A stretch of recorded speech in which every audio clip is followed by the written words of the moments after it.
Xudo olamni shu qadar sevdiki, o'zining yagona o'g'lini berdi. Toki unga inongan har bir kishi halok bo'lmay abadiy hayotga molik bo'lsin. Chunki Xudo o'g'lini olamni hukm etish uchun emas, balki dunyo u orqali najot topsin deb yubordi.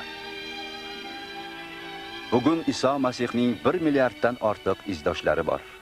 4 Injil Nasroniy dinning tug'ilishi haqidagi hikoyani saqlab qolgan. 4 Injilning barisi Iso Masih hayotidan olingan bir yoki bir necha voqea haqida bir-biridan farqli o'laroq bayon etadi. Bu qissa esa to'liqligicha Lukaga taalluqli Injildan olingan. Sen bizda ro'y bergan voqealar tartibini bilishing uchun senga muhtaram Teofil, ular haqida mutlaq haqiqatni bayon etyapman.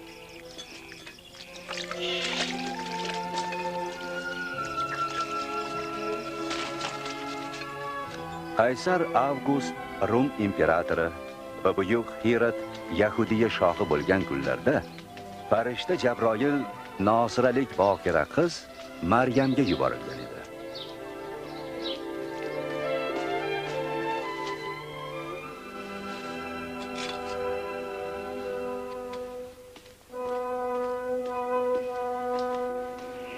Qo'rqma Maryam. Chunki Xudoning o'ngida inoyat topding. Mana sen homilador bo'lib, o'g'il tug'asan va uning ismini Iso qo'yasan. Bu qanday bo'larkan? Men afifaman-ku. Muqaddas ruh ustingga tushadi va Taoloning qudrati seni qoplaydi.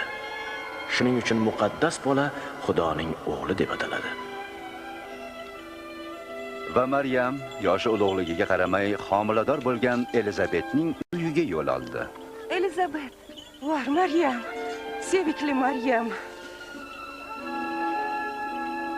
Sen ayollar orasida muboraksan. Farzanding ham muborakdir. Chunki ovozing qulog'imga yetgach, qornimdagi bola quvonchla jo'mbishga tushdi. Dilim Xudovandni ulug'laydi va ruhim najotkorim Xudo haqida quvondi. Chunki bundan buyon hamma narsalar menga xushbaxtlik tilaydilar.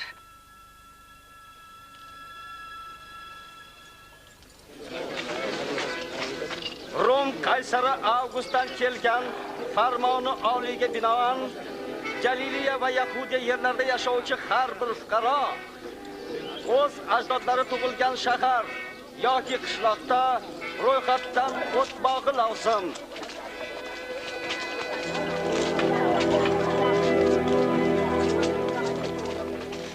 Va Maryam o'zi bilan unashtirilgan Yusuf ila ro'yxatdan o'tmoq uchun Yahudiyadagi Bayt Lahmga keldi. Lekin Bayt Lahmda ularga joy topilmadi va ular oddiy og'ilxonada maskan topdilar.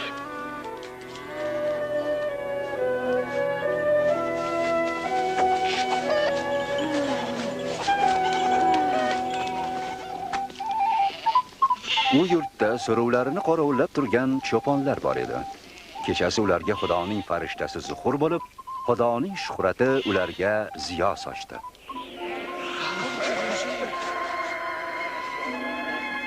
Bu kecha Davudning shahrida najotkoringiz Rabbiy Masih tavallud topdi.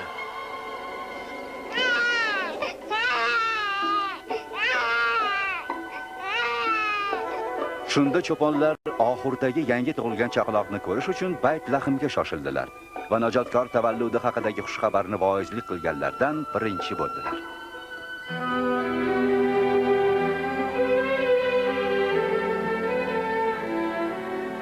Bir haftadan so'ng go'dakni xatna qilish lozim bo'lganda uni Iso deb atadilar. Chillasi chiqqach esa Maryam bilan Yusuf uni Xudovandga taqdim etmoq uchun Quddusga olib bordilar. Ularga ma'batda muqaddas ruh orqali Iso Masihni ko'rmasdan o'lmaysan deb va'da berilgan qariya Shimyon uchradi. Yo Xudovandim, endi so'zing bo'yicha qo'lingni murosa bilan qo'yib yuboryapsan.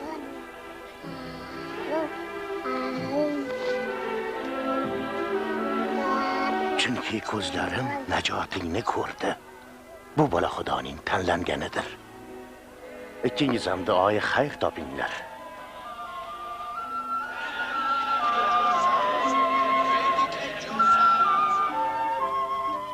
Diniy marosim tugagach, ular Quddusni tark etib, Nosiraga qaytdilar.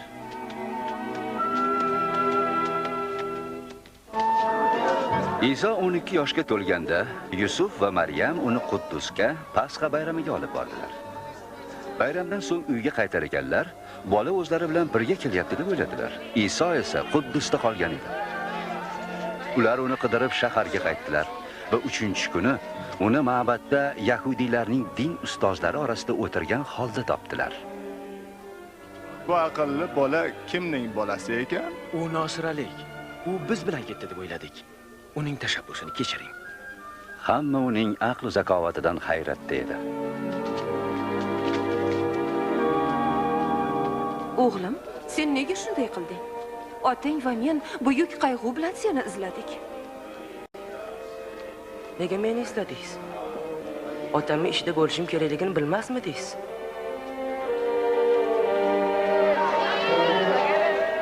Iso ular bilan Nosiraga qaytdi va hikmatda ulg'ayishda rivoj topib, Xudo va odamlar oldida muhabbatga muvaffaq bo'lardi.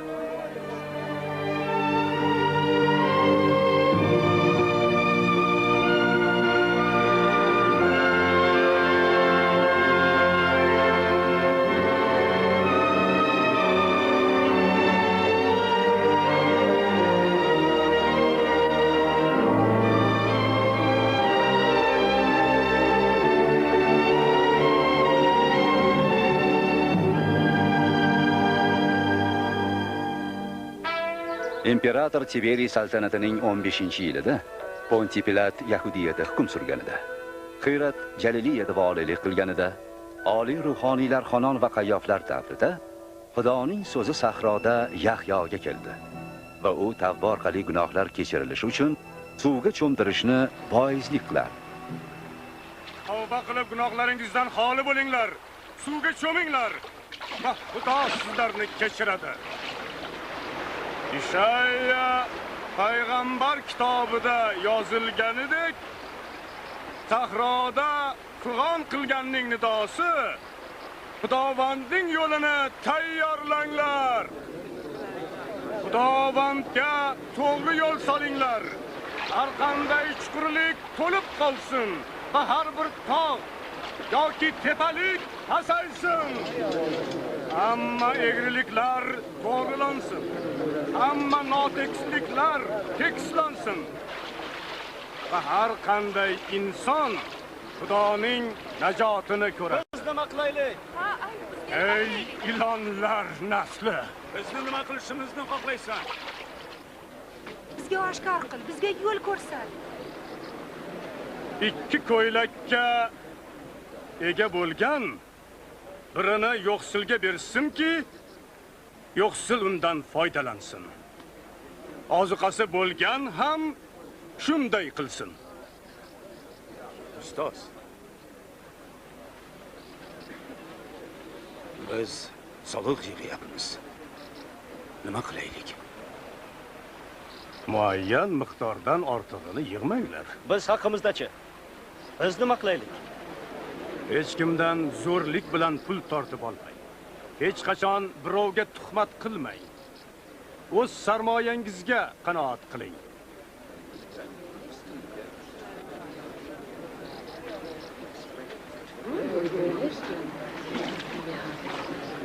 Aytchi bizga.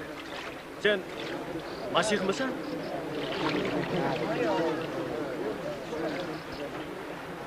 Men sizlarni suvga cho'mdiryapman. Biroq mendan qudratliroq kimsa kelyapti. Men hatto uning choriqlari ipini yechishga munosib emasman. U sizlarni muqaddas ruhga va olovga cho'mdiradi. El kuragi uni qo'lida o'z xirmonini tozalaydi va g'allani o'z omboriga yig'ib oladi.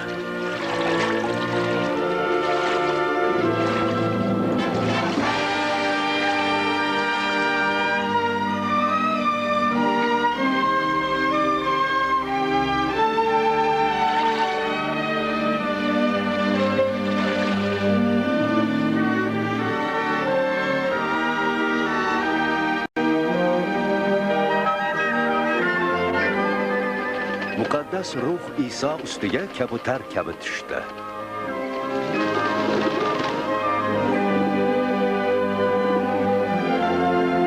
Va samodan ovoz keldi. Sen mening sevikli o'g'limsan. Mening marhamatim senda.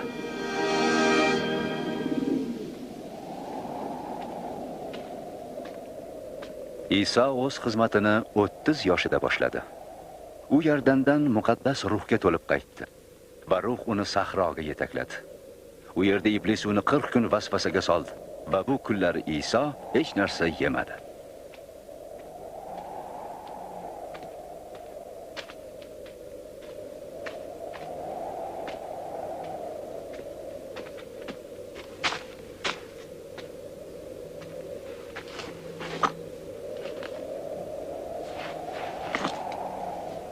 Shunda iblis unga aytdi: Agar sen Xudoning o'g'li bo'lsang, bu toshga amr et non bo'lsin.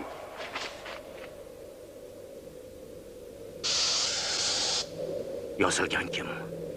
Inson non bilan emas, balki Xudoning so'zi bilan hayotdir.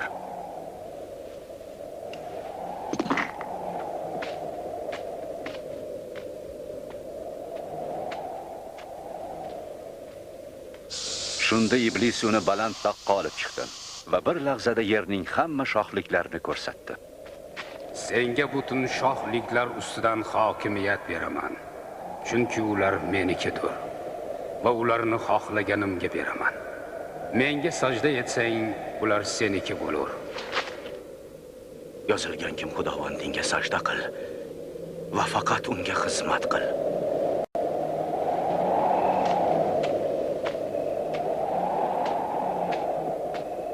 Iblis uni Quddusga olib borib, ma'bad qanotiga turg'izib dedi: Agar sen Xudoning o'g'li bo'lsang, o'zingni pastga tashla. Chunki yozilgan, farishtalarga seni asrashga amr berilgan. Ular seni qo'llarida olib boradilar-ki, toshga qoqilmaysan. Yozilganki, Xudovandingni vasvasaga solma.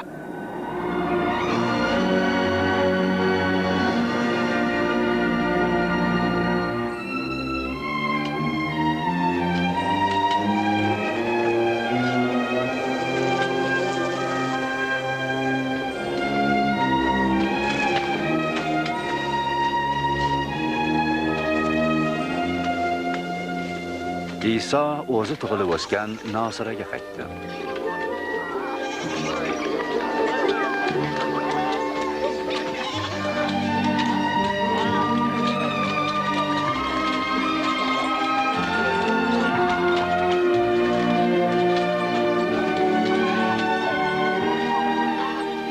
Assalomu alaykum. Alaykum assalom.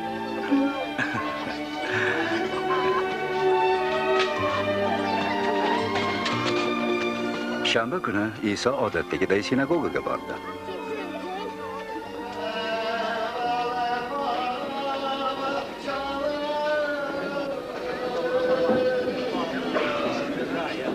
Uni Ishaya payg'ambarning kitobini o'qish uchun taklif qildilar.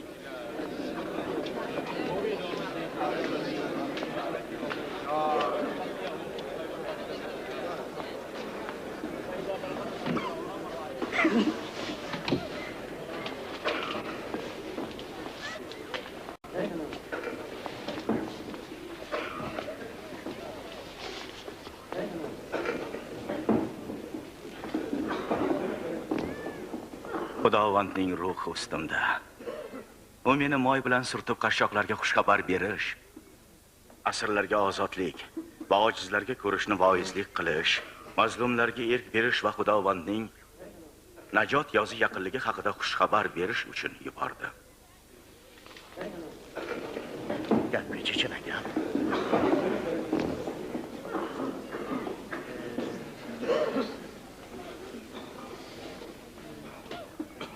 Bugun men o'qiyotganimda bu yozuv amalga oshdi. Amalga oshdi? Faqat Masih buni amalga oshira oladi-ku. Buni qanday bilamiz? Albatta, siz menga hakim, o'zingni davola deysiz. Va Kafarnaxumda bo'lganini o'z ona yurtingda amalga oshir deysiz. Men sizga aytamanki, hech qanday payg'ambar ona yurtida qabul etilmas. Bu so'zlar bilan Iso o'zini Xudoning surtilgan Masihi va odamlarga yuborilgan najotkorligini tasdiqladi. Lekin afsuski yahudiylar uni Masih deb qabul qilmadilar.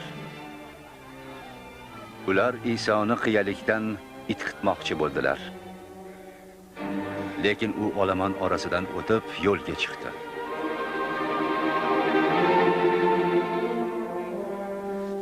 Va Jaliliyadagi Kafarnahumga qarab ravona bo'ldi. Rum bosqinchilari zulmi har qachongidan ham kuchli edi. Odamlar Masih kelib ularni mustabidlikdan qutqaradi deb kutardilar.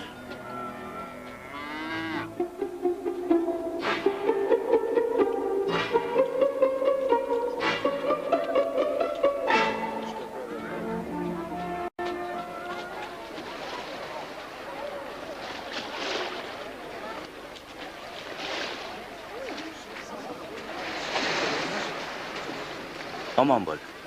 Albatta. Hayvon meni ko'taradimi? Nega ko'tarmasin? Bu bizni tark etmoqchimi? Bizga biron narsa ayt. Bizga o'rgat. U bizni tark etmoqchi.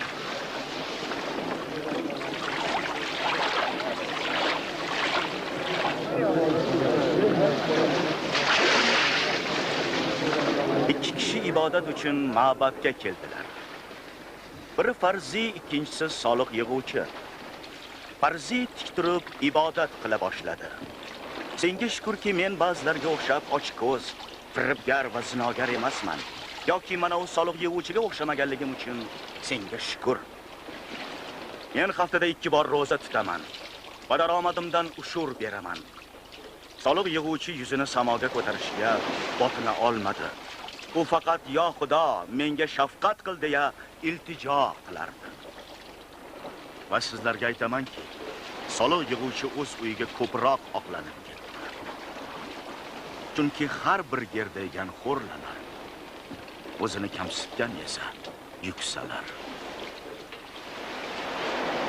Pyotr chuqurroq joyga suzib, sen va do'stlaring ov uchun to'r tashlang. Ustoz, biz kechasi bilan mehnat qilib, hech narsa tuta olmadik. Lekin sen bu haqda so'rasang, men to'r tashlayman. Yoqib! Uxalla!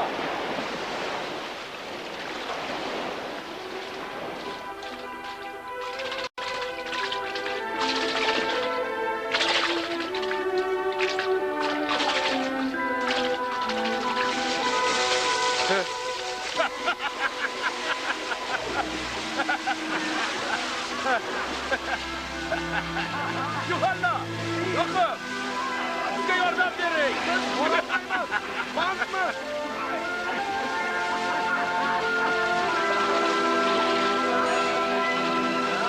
Bo'ldi, shunisi yetarli.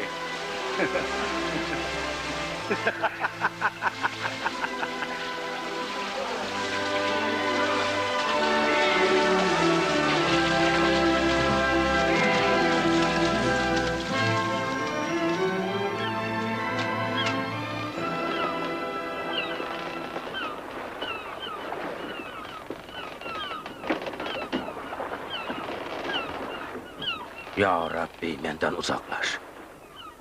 Chunki gunohkorman. Qo'rqma. Endi insonlarni tutasan.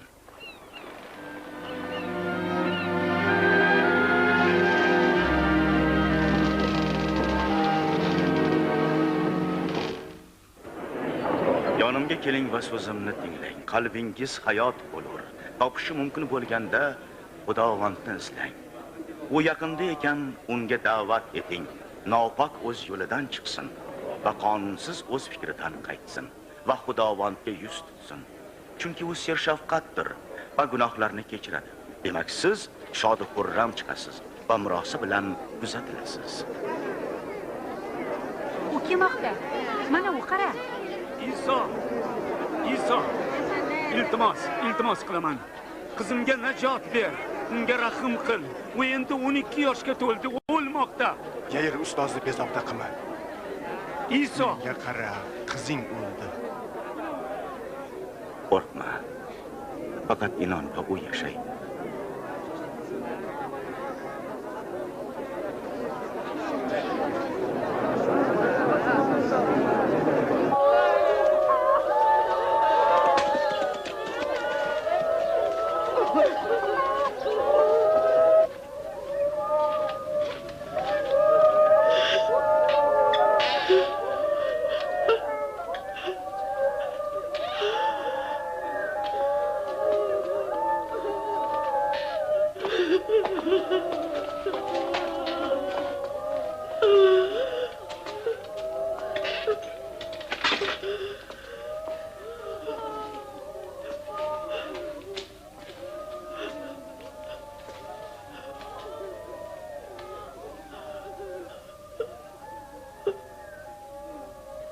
Yig'lamang. U o'lmagan, faqat uyquda.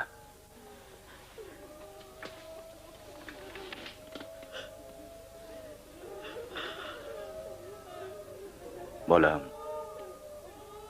tur.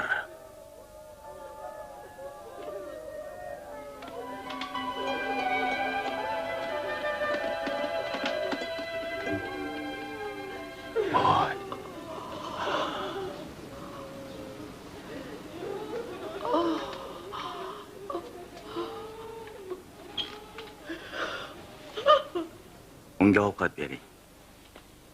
Va bu haqda hech kimga so'zlamang.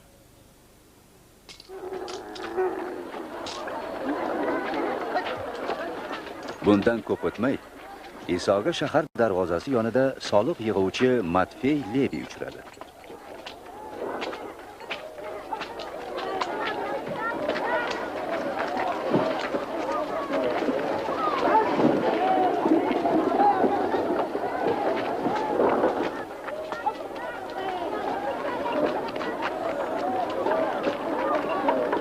Menga ergash.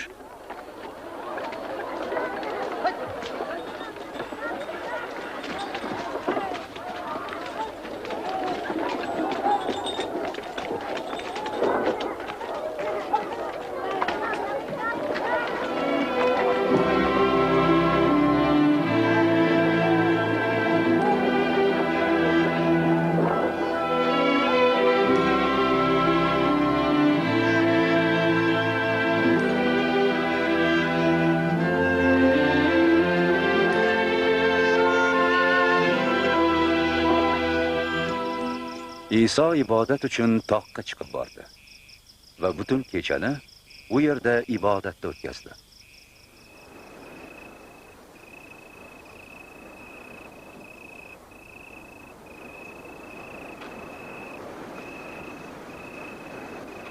Quyosh chiqqach, o'zi tanlagan va rasullar deb atagan 12 shogirdlarni qutladi.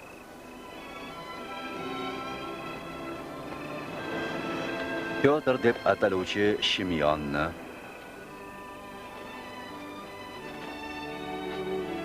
uning birodari Andreyni, Yoqubni,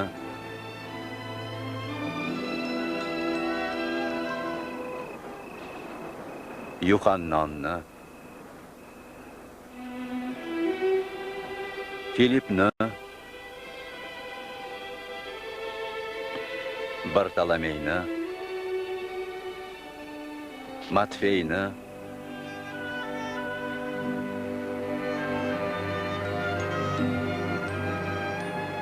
Tomasni, Alfey o'g'li Yoqubni, Zilot ataluvchi Shimyonni, Yoqubning birodari Yahudoni va Masihga xiyonat qiluvchi karnaflik Yahudoni.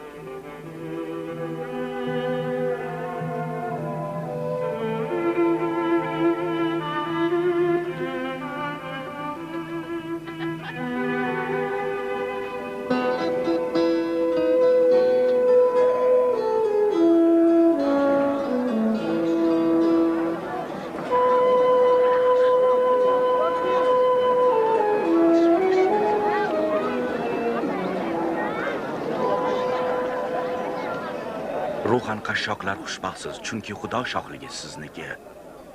Ochlar xushbaxtsiz, chunki to'yasiz. Yig'laganlar xushbaxtsiz, chunki kulasiz. Sizdan nafratlanganlarda va qarg'aganlarda xushbaxtsiz. Va bu hammasi inson o'g'li uchun. Bu sodir bo'lganda xursand bo'ling, chunki samodagi mukofotingiz ulug'dir. Payg'ambarlarning otalari ham ularga xuddi shunday qilgan edilar.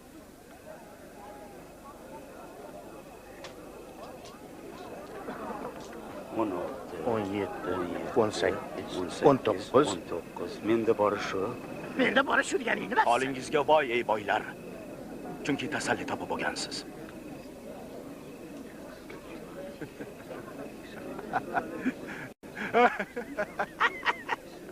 U boy bo'lishni xohlamas ekan, voy nodonlik. Bugun kuluvchilar holingizga voy. Chunki xo'ngraysiz. Sizni ham tetganda holingizga voy. Chunki soxta payg'ambarlarga ham otalari shunday qilganlar. Lekin aytaman, dushmaningizni seving. Sendan nafratlanuvchini kechir. La'natlovchiga duoi xayr qil. Xafa qiluvchi uchun ibodat qil.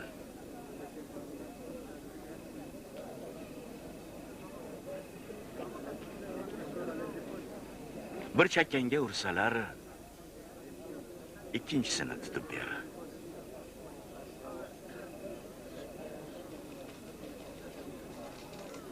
Tonini tortib oluvchilarga esa yaxtagini ham berib yubor. So'rovchiga doimo ber. Senikini olib qo'ysalar, hech ham qayta so'rama. O'zgalar uchun xuddi o'zing uchun xizmat qilganday qil.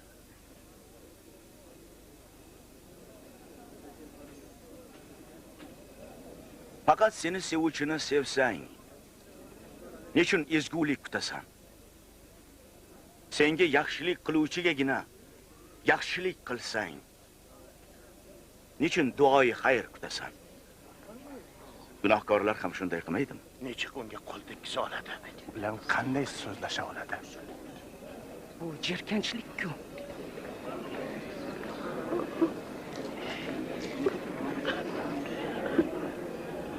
Yo'q.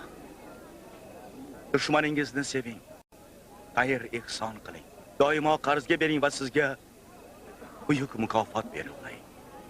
Va Alloh taoloning o'g'illari bo'lasiz. Chunki u noshukr va yovuzga ham mehribondir.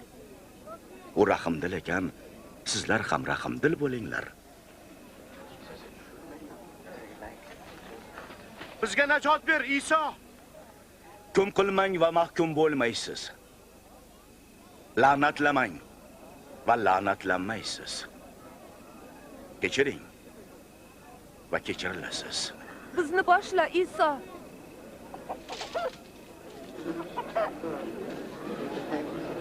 Ber va senga beriladi. Chunki senga o'z o'lchoving bo'yicha beriladi.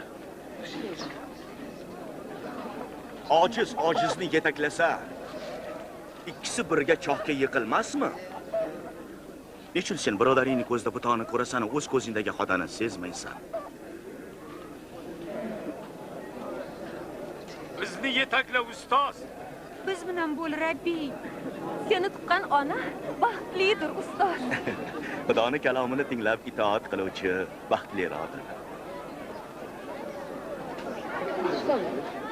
Uni kimligini bilmoqchiman. Sen uni Masih deb o'ylaysanmi?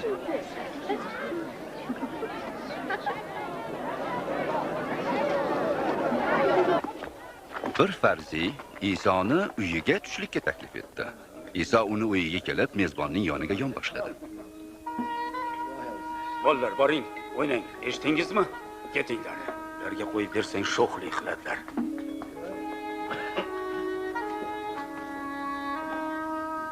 Bu yerda nima qilyapti? Bilmayman.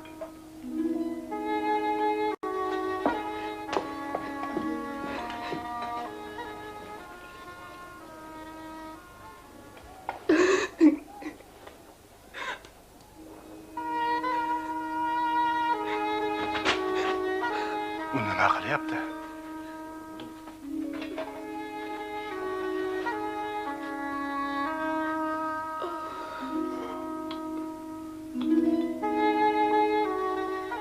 Agar u haqiqiy payg'ambar bo'lsa, unga qanday ayol tekkanini bilardi.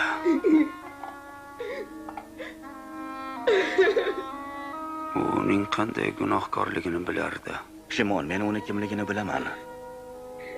Biroq menga quloq sol. Ikki odam qarzdor bo'lib qoldi. Biri 500 dinar, ikkinchisi esa 50 dinar. Biroq qaytarishga qurblari yetmadi va u ikkisini ham kechirdi. Aytchi, kim uni ko'proq sevadi? O'ylaymanki, ko'proq kechirilgani. Sen haqsan. Unga qara. Seni uyingga keldim. Oyog'imga suv bermading. U esa ko'z yoshi bilan oyog'imni yuvib, sochi bilan artdi. Sen menga bo'sa bermading. U esa oyoqlarimni o'pishdan to'xtamaydi. Sen boshimni moy bilan surtmading. U esa oyoqlarimni atir moy bilan surtdi. Uning ko'rsatgan muhabbati gunohlari kechirilganligini isbot etadi. Biroq kam kechirim olgan, kam sevadi.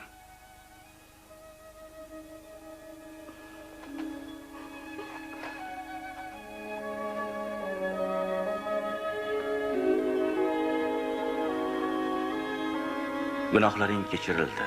Yo tavba. Xudoga shakr. Iymoning najot berdi, omon bo'l. Men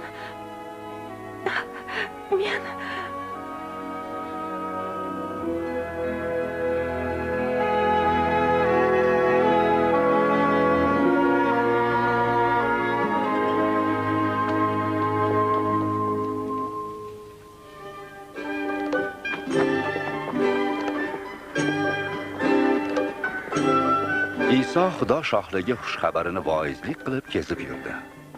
U bilan 12 rasullar va qalblari yovuz ruhlardan forig' bo'lgan ayollar birga yurardilar. Ular Magdalina deb ataluvchi Maryam, Xerez saroyi xizmatchisi Xuzoning rafiqasi Yuhanna va Suzanna.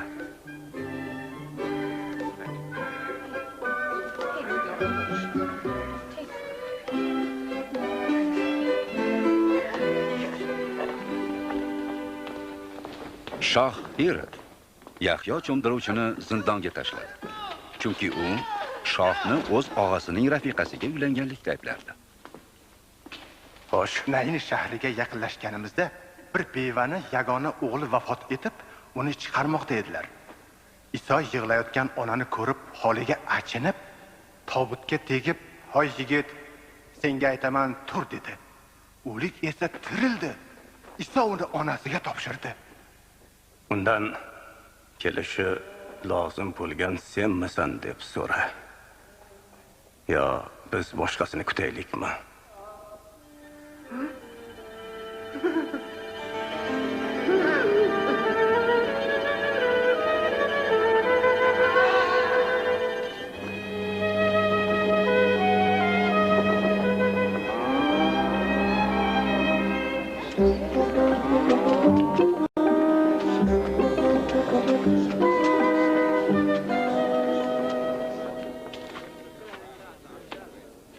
Ustoz.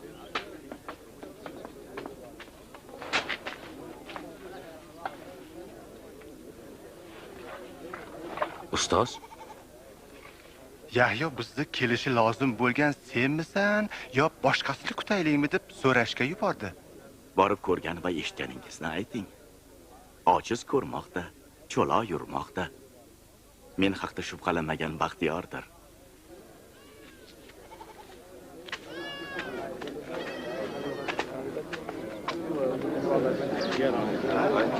Iltimos, meni ko'taring.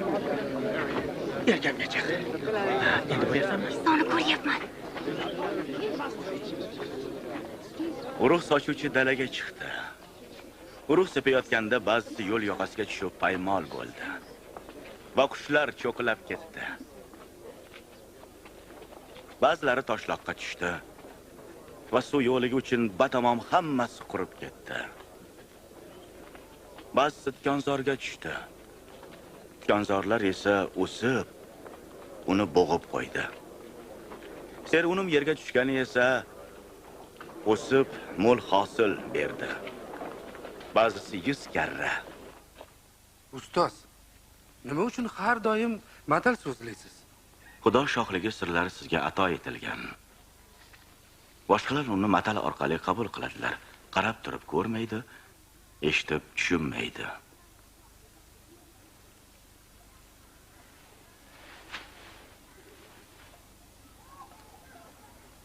Bu matalning ma'nosi shunday.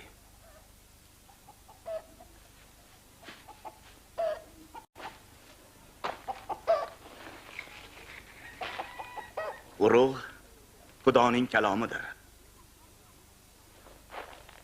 Yo'l yoqasiga tushgan urug' shundaylarki, ular eshitadi. Lekin iblis ular inonmasinlar va najot topmasinlar deb so'zni qalblaridan o'g'irlaydi. Toshloqqa tushgan urug'lar esa so'zni eshituvchilar va qabul qiluvchilar. Lekin ular beildiz. Ular uzoq inonmaydilar. Vasvasa kunlarda esa yuz o'giradilar. Tikonzorga tushgan urug' esa shundaylarki, ular eshitadi, lekin hayot tashvishlari ezib qo'yadi. Ular hosil bermaydilar. Serunim yerga tushgani so'zni tinglab, qalbda saqlab, sabr, toqat va itoatkorlik bilan hosil keltiruvchilardir.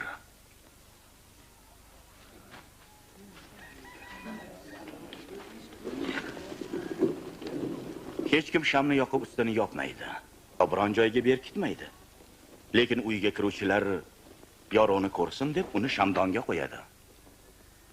Chunki hech bir maxfiy ish yo'qki oshkor bo'lmasin va hech bir pinhon ish yo'qki ma'lum va zokir bo'lmasin. Qanday eshitganingizga diqqat qiling. Chunki kimda bo'lsa yana beriladi. Kimda bo'lmasa, bor deb o'ylagani ham tortib olinadi. Ustoz, onang va birodarlaring seni ko'rishmoqchilar. Xudoning kalomini tinglab itoat etganlar onam va birodarlarimdir.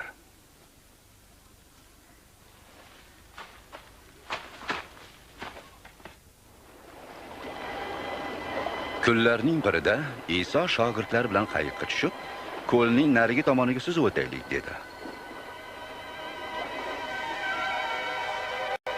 Suzib ketayotganlarida Iso uxlab qoldi.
Iymoningiz qani?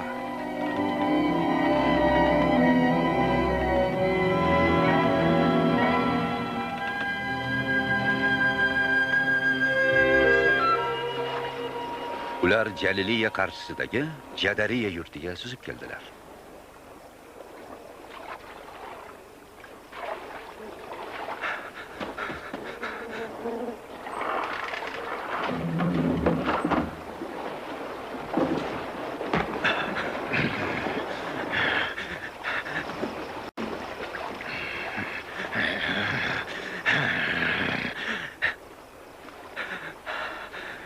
Iso, Toloning o'g'li. Senga nima kerak? Yalinaman. Qiynama meni. Isming nima?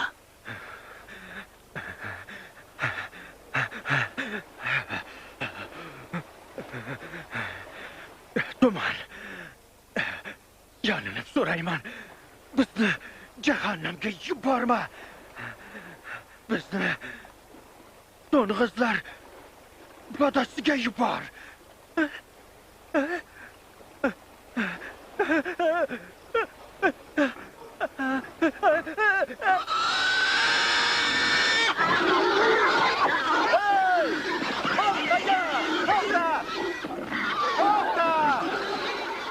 Jinlar odamlarni tark etib, to'ng'izlarga kirdilar.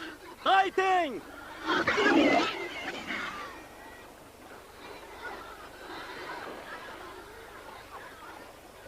Bu yerdan ketinglar. Sen jodugarsan, yo'qol bu yerdan. Hammangiz yo'qoling. Yo'qoling! Yo'qoling! Sen bilan yurishga ijozat ber. Qayga bormagin, senga ergashaman. Borib Xudoning mo'jizasi haqida so'zlab ber.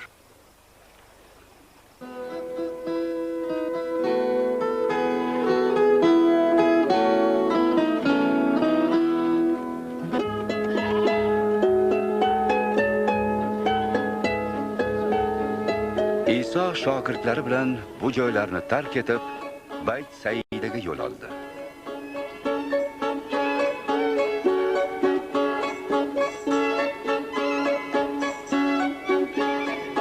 Biroq ko'p odamlar bu hodisalar haqida eshitib, unga ergashdilar.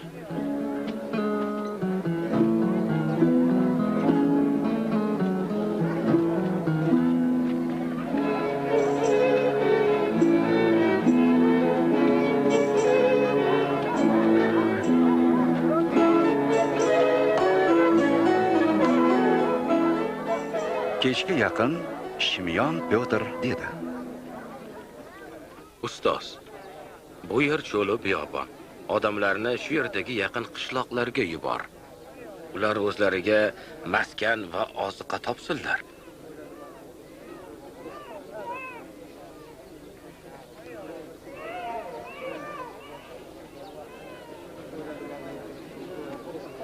O'zingiz ularga ozuqa bering. Bizda 5 ta non bilan 2 ta baliq bor, xolos.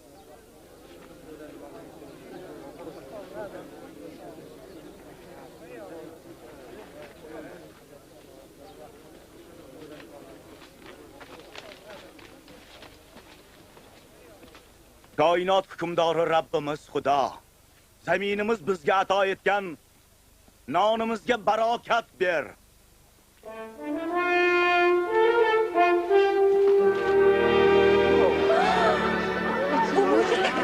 ishongim kelmaydi.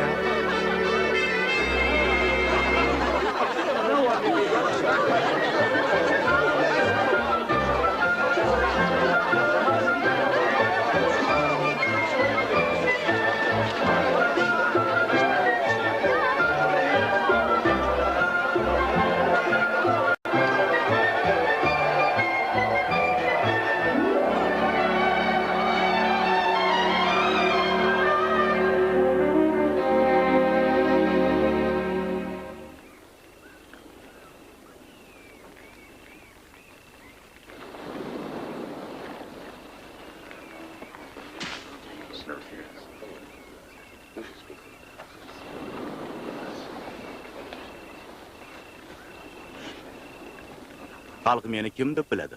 Ba'zilar seni Yahyo cho'mdiruvchi, ba'zilar Ilyos deydilar. Boshqalari payg'ambarlardan biri tirilib yerga keldi deyaptilar. Sizlarchi kim deb bilasiz?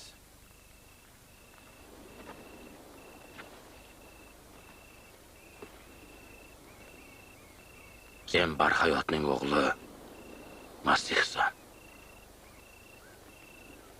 Siz bu haqda sukut saqlang. Xudo o'g'li azob chekadi, rad etiladi. U o'ldiriladi. Lekin 3 kundan so'ng tiriladi.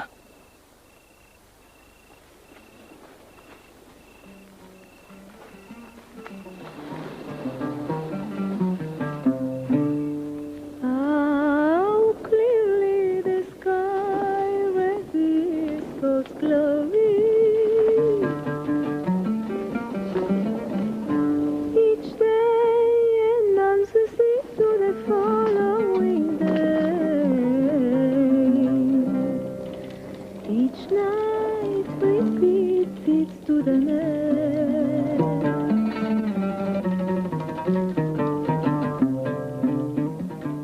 Menga kim ergasha oladi? Men orqangizdan boraman, ustoz. Lekin avval oilam bilan xayrlashishga ijozat bering. Omochni ushlab turib orqaga qarayversang, Xudo shohligi uchun ishonchsizsan. Men bilan boruvchi o'zini unutsin va o'z hojini ko'tarib menga ergashsin. Mening uchun jonini bergan uni saqlab qoladi. Inson butun dunyoni egallasa, biroq jonini yo'qotsa nima foyda? Jonini saqlamoqchi bo'lgan uni albatta yo'qotadi. Kimki mendan va mening so'zlarimdan orlansa, inson o'g'li ham o'z otasining va farishtalarning shuhratida kelganda undan orlanadi.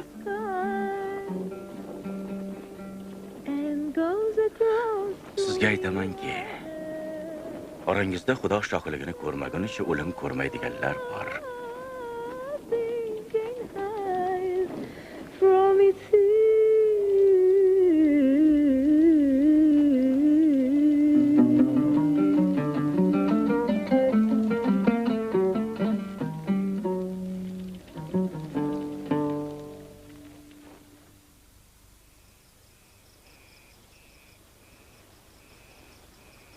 Keyin Iso, Yuhanna, Yoqub va Pyotrni olib ibodat uchun toqqa chiqdi.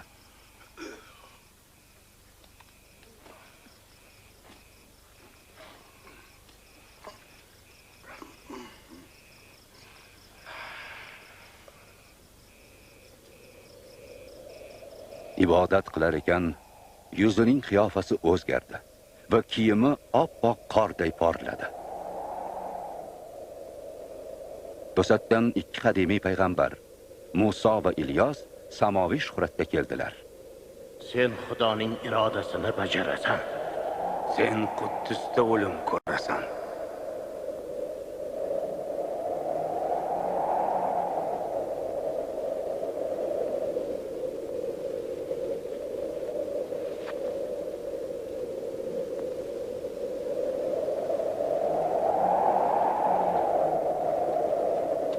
Tepalikni tark etayotganlarida Pyotr Isoga dedi: Ustoz, bu yerdaligimiz qanday yaxshi. 3 ta chayla tiklaylik. Biri senga. Pyotr so'zlayotganda to'satdan samoda bulut paydo bo'lib ularni qopladi. Biri esa Ilyosga. Bulutdan taralayotgan "Bul mening suyukli o'g'limdir, unga itoat eting" degan sado shogirdlarni larzaga keltirdi.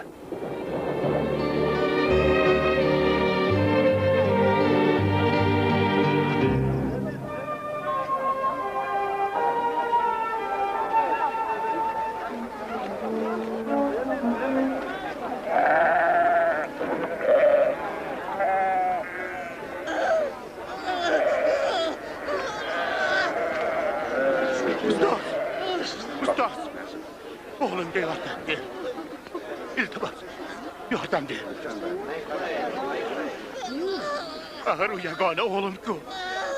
Shogirdlaringdan yordam so'ragan edim. Lekin yordam bera olmadilar. Ey sadoqatsiz badaxloq avlod. Qachongacha sizlarga chidayman? O'g'lingni keltir.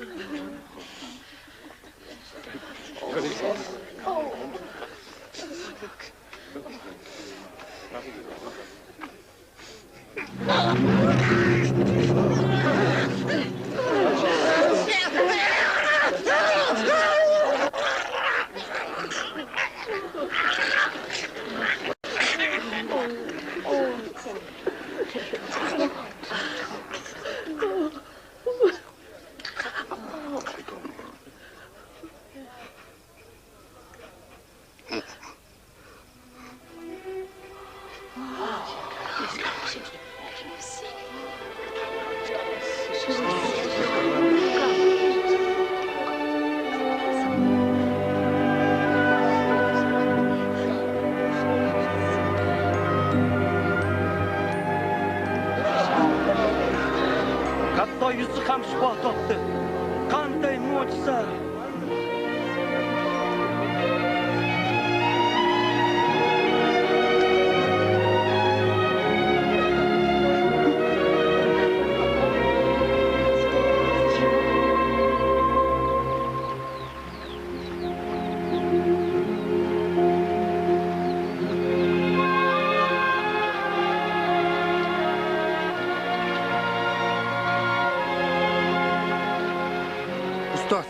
Yahyo o'rgatganday ibodat qilishga o'rgat.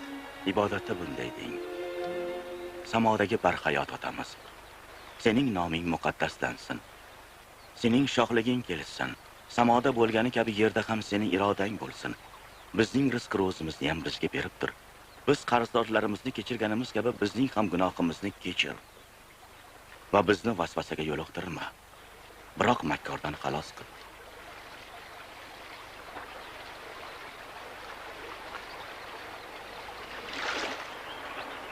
So'rang va sizga beriladi.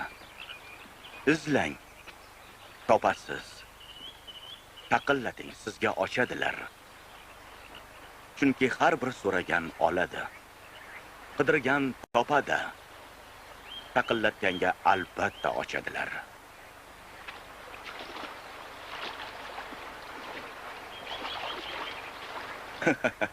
Qaysi ota o'g'li non so'raganda tosh, yo baliq so'rasa ilon, yo tuxum so'rasa chayon bergan ekan.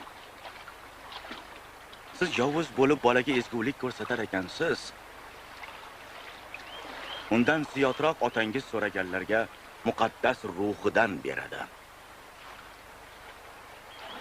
Va sizga aytamanki, o'zingiz uchun ozuqa haqida, tana uchun kiyim haqida ham yemang. Chunki jon ozuqadan, tana kiyimdan muhimroq. Qarg'aga qarang. U ekmaydi, ombori ham yo'q, lekin Xudo rizqini bermoqda. Siz ulardan ancha ulug'siz-ku.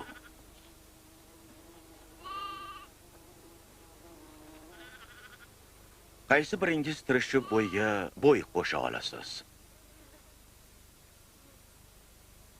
Nechun kichik ishga layoqatsiz bo'lib, boshqasi uchun tashvish chekasiz? Nilufarga boqing, qanday o'sadi. Ular mehnat qilmaydi, to'qimaydi. Hatto Sulaymon o'z shuhratida ularning har biriday kiyinmagan. Agar Xudo bugun dalada, ertaga esa o'choqqa tashlanadigan o'tni shunday kiyintirar ekan, Xudovand sizni undan ziyodroq kiyintiradi. Imoni kamlar. Iymonimizni ko'paytir. Iymoningiz tarixcha bo'lib, mana bu daraxtga ildizing bilan qo'porilib dengizga o'tkazilgin desangiz, u quloq solardi.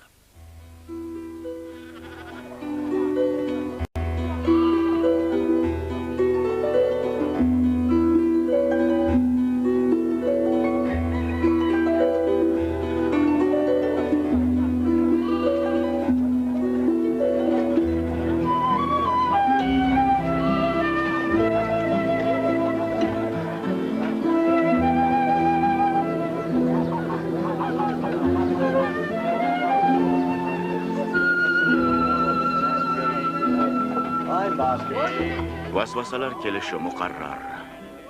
Lekin kim orqali kelsa holiga voy. U mana bunday go'dayni vasvasaga solgandan ko'ra uning bo'yniga tegirmon tosh bog'lab, dengizga tashlansa unga afzalroq bo'lar. Xudo shohligi nimaga o'xshaydi? U esa odam o'z dalasiga ekkan xantal urug'iga o'xshaydi. Urug' o'sib daraxt bo'ladi va qushlar uchib kelib, uning shoxlarida panoh topadilar. Tushunmayapman. Nima deyapti o'zi? Nega sen soliqchilar va gunohkorlar davrasida o'tiribsan? Sog'lomlar emas, xastalar hakimga muhtojdirlar. Solihni emas, balki gunohkorni tavbaga chaqirmoq uchun keldim.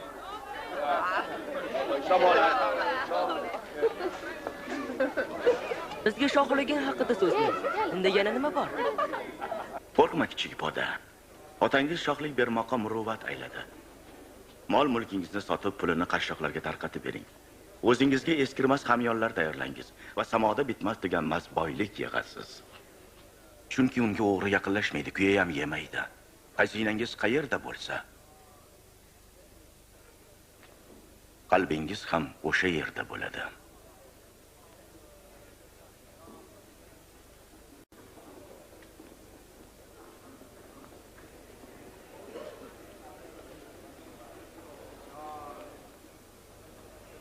Ey ayol, dardingdan xalos bo'layapsan.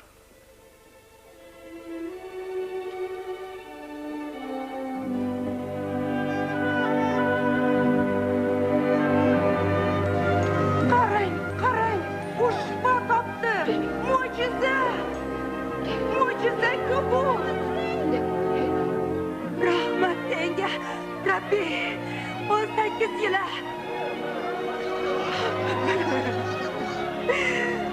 Seni Xudo saqlasin. Bizga mehnat uchun 6 kun berilgan. Shifo topish uchun shu kunlardan birida kelinglar, biroq shanbada kelmanglar. Riyokorlar. Sizlardan har biringiz eshagingizni shanba kuni sug'organi olib bormaysizmi?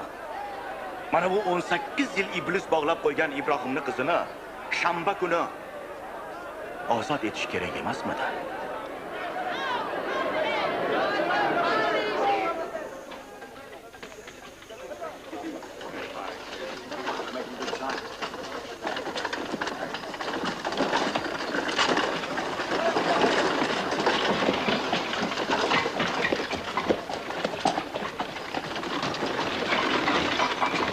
Qalay ne'mat. Mangu hayot vorisi bo'lmog'im uchun ne qilay? Nega meni valay ne'mat deysan? Yolg'iz Xudo valay ne'matdir. Amrlarni bilasanmi? Zino qilma, o'ldirma, o'g'irlama, soxta guvohlik berma. Ota-onangni hurmat qil. Yoshligimdanoq hamma amrlarni bajo keltirganman. Senga yana bir narsa yetishmaydi. Butun mol-mulkingni qashshoqlarga tarqat va samoda boyliging bo'lib. Shunda kelib menga ergash. Biz savdogar boylarmiz-ku. Boylik egasini Xudo shohligiga kirishi qanday mushkul. Boyni Xudo shohligiga kirib borishidan ko'ra, tuyani igna teshigidan o'tishi qulayroqdir. Kim najot topar ekan? Insonga mumkin bo'lmagan narsalar Xudoga mumkindir. Aytingchi, qayerda bo'ladi u Xudo shohligi? Xudo shohligi ko'rinarli bo'lib kelmaydi. Hech kim mana bu yerda deya olmaydi. Chunki Xudo shohligi qalbingizdadir. Inson o'g'lini biron kunni ko'rmoqchi bo'ladigan vaqtlaringiz keladi, lekin ko'ra olmaysiz.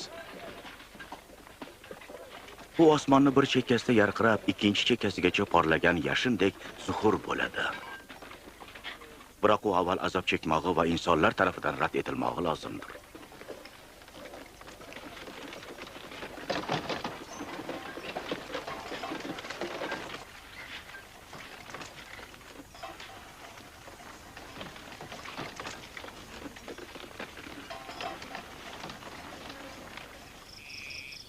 Qonunning eng kichik zarrasini o'tib ketishidan ko'ra, osmon va yerni g'oyib bo'lishi osonroqdir. Ko'plar siz ko'rganlarni ko'rmoqchi edilar, lekin ko'ra olmadilar. Eshitmoqchi edilar, eshita olmadilar. Biz nima qilaylik? Yozuv nima deydi? Uni qanday tushunasan? Rabbing Xudoni butun yuraging, butun qalbing bilan, butun kuching va butun onging bilan sev. Yaqiningni o'zingni sevganday sev. Sen haqsan, shunday qilib yashaysan. Meni yaqinim kim? Ana ular emas-ku. Va Qaysar ham emas.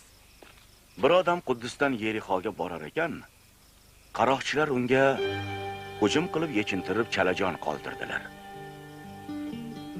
Shu yo'ldan ruhoniy o'tib borardi. U yotgan odamni ko'rib, yonidan o'tib ketdi. Levit ham ma'batdan chiqib xuddi shu yo'ldan borardi. U ham yotgan odamga qarab, chetlab o'tib ketdi. Bir samariyalik esa bu odamni ahvolini ko'rib, qalbi iztirobda to'lib toshdi. Samariyalik bechorani yarasiga moy surib, uni musofirxonaga olib bordi va kechasi bilan u haqda g'amxo'rlik qildi. Keta turib, u musofirxona egasiga 2 dinor berib, bechoraga qarab turishni topshirdi. Qaytib kelgach, xarajatingni qoplayman dedi.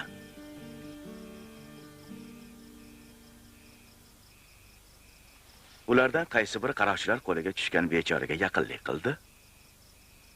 Unga shafqat ko'rsatgan. Siz ham shunday qiling.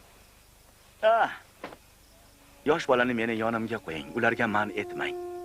Chunki Xudo shohligi ularniki.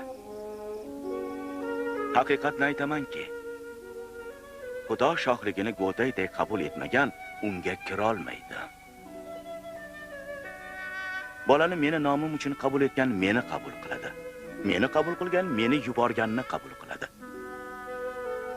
Chunki eng kichigingiz ulug' bo'lg'usidir.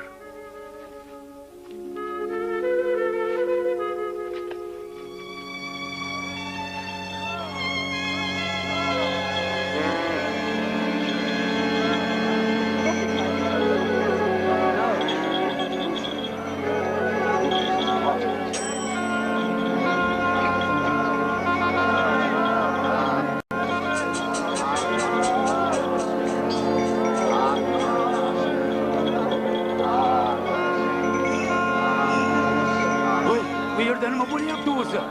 Nosirali Iso hozirgina o'tib ketdi.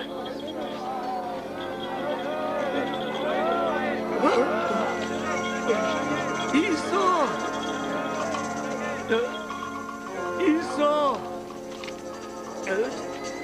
Davud o'g'li, men ojizga rahim qil.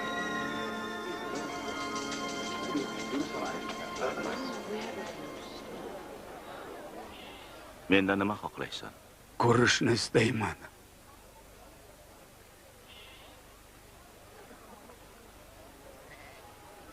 Ko'rgin. Ishonching senga najot berdi. Ko'ryapman. Ko'ryapman.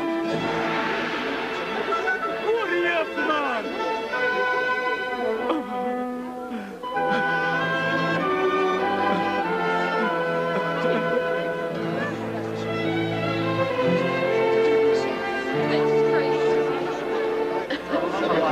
Iso Quddusga jo'nadi va uni yo'lda ulkan olomon qarshiladi.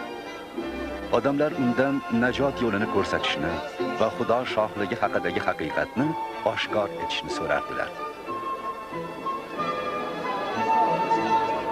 Bu haqiqiy payg'ambar ekan.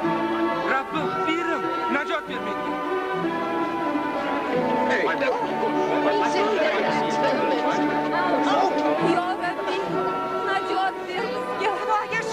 Isoni kutib oluvchi xalq allaqachon uni pir va hokim deb qabul qilardi. Yerixoda Zakkiy ismli soliqchi bor edi. U Isoni ko'rishni shunday xohlardiki, uni yaxshiroq ko'rish uchun daraxt ustiga chiqib oldi.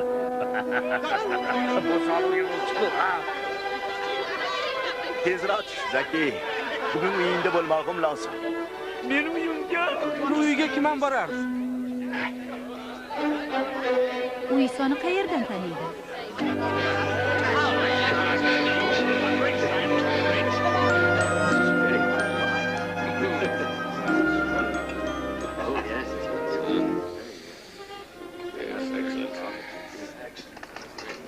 Eshiting.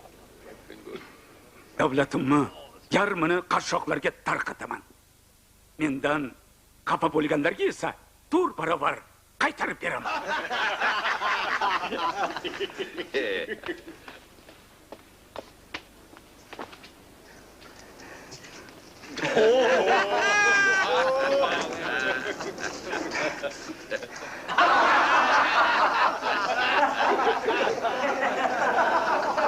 Ko'zlarimga ishonmaydi. O'zini yiqqanini qaytarib beryapti-ya. Aql bovar qilmaydi.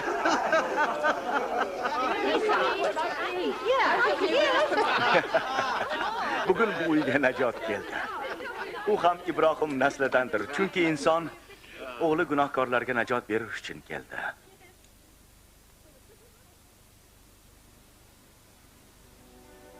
Quloq soling. Mana biz Quddusga boramiz. Unda Xudo o'g'li haqidagi payg'ambar amalga oshadi. U majusiylar qo'liga topshiriladi. Uni masxaralab, haqoratlab yuziga tupuradilar. Uni o'ldiradilar. 3-kuni u tiriladi.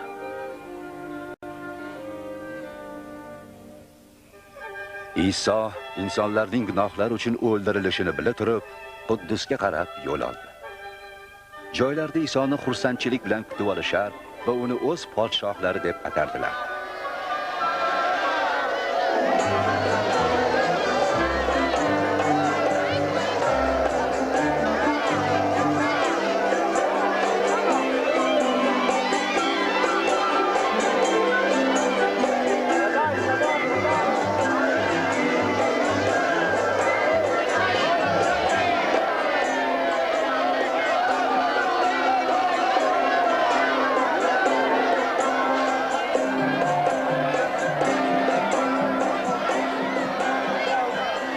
Shogirdlaringga amr qil, jim bo'lishsin.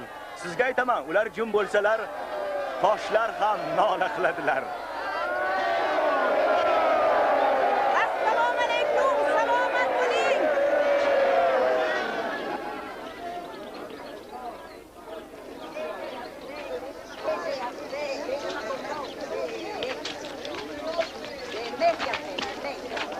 Isoning Quddusga yaqinlashish kuni yetdi.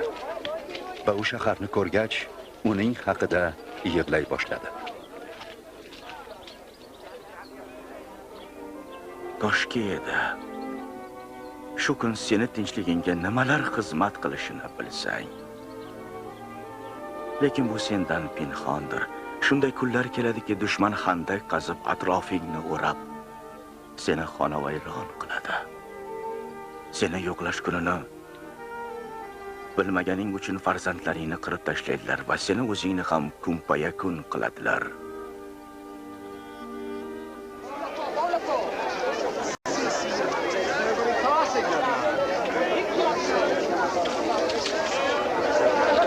O'sha kunlari Quddusdagi ma'bad Xudo dargohidan ko'ra ko'proq savdo rastasiga o'xshardi.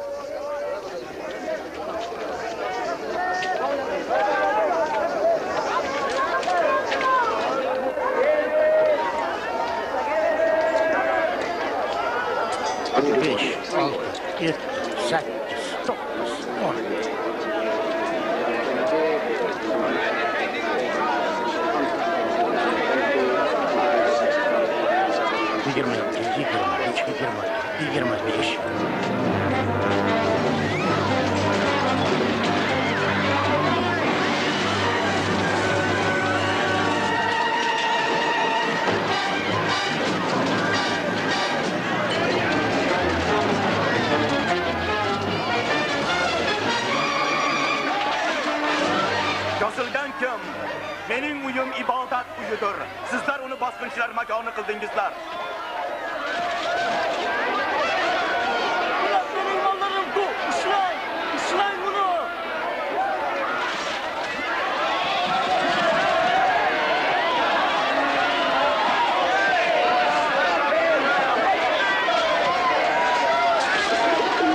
Qani soqchilarni olib keling.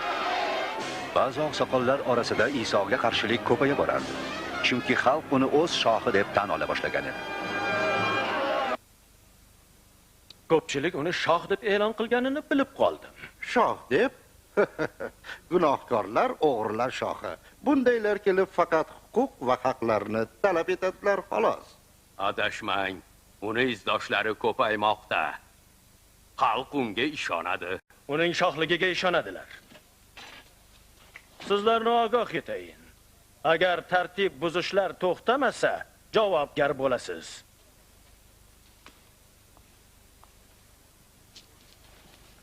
Ehtimol u haq. Jalilalikni to'xtatish vaqti keldi. Iso borgan sari ruhoniylarning riyokorligini va saxta ta'limotini fosh qilar edi. Va yana ko'proq odamlar uning ketidan ergashar edi. Lekin bu dushmanlarning nafratini oshirar edi. Bir kuni ma'badda Iso bir kambag'al beva ayolni ikki mischaqa qurbon qilayotganini ko'rib qoldi. Bu juda kam-ku. Ko'proq bera olmaysanmi? Sizlarga aytamanki, bu g'arib ayol hammangizdan ko'proq berdi. Chunki boshqalar boyligidan Xudoga in'om berdilar. U esa o'z yo'qligidan bor yo'g'ini qurbon qildi. Aytchi, buni hammasini qaysi huquq bilan qilyapsan? Va senga hokimiyat bergan kim? Avval menga javob bering. Yahyoni cho'mdirish huquqi samodanmi yoki odamlardanmi?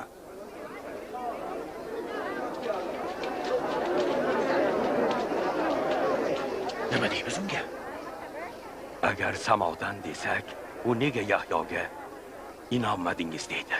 Agar odamlardan desak, bizni toshbo'ron qilishadi. Xalq Yahyoni payg'ambar deb biladi.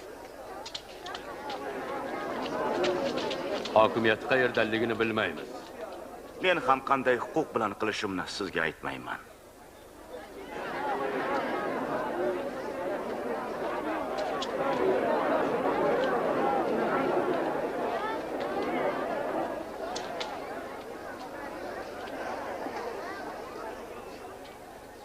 Bir odam esa bog' barpo etibdi. Bog'bonlarga hammasini topshirib, o'zi uzoq safarga ketibdi. Hosil yig'ish payti kelgach, u qullaridan birini u yerga yuboribdi. Bog'bonlar esa uni urib quruq qo'l bilan qaytaribdilar. U boshqa qo'lini yuboribdi. Lekin bog'bonlar bunisini ham haqorat qilib, qo'lini quruq qaytaribdilar. Shunda u 3-qo'lini yuboribdi. Bog'bonlar esa uni ham quvibdilar. Bog'ning egasi debdi: "Endi men nima qilay? Sevimli o'g'limni yuboraman." Balki undan uyalurlar. Bog'bonlar esa uni ko'rib shunday fikr qildilar: "U vorisdir. Meros bizga qolishi uchun uni o'ldiramiz." Bizga ko'proq so'zla. Ular uni bog'dan olib chiqib o'ldirdilar. Uzumzor egasi bog'bonlarni nima qilsin? U kelib ularni o'ldiradi va bog'ni boshqalarga beradi. Unda bu yozuvlar nimani ifodalaydi? Binokorlar rad etgan bu tosh burchakning boshi bo'lib qoldi axir. Bu toshning ustiga tushgan har kim mayib bo'ladi. Tosh kimning ustiga tushsa, o'sha odam majaqlanadi. Ustoz, seni barcha o'quvlaring xatdir. Sen yuz xotir qilmaysan, biroq Xudoning haqiqiy irodasi haqida ta'lim berursan. Aytchi, Rum qaysariga soliq to'lashimiz qonunimizga xilof emasmi? Ehtiyot bo'l, Rabbiy, bu tuzoq-ku. Menga dinorni ko'rsating.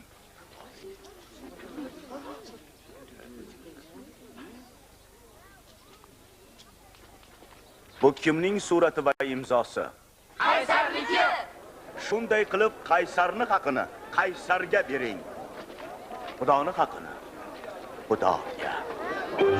Endi qanday javob berasan?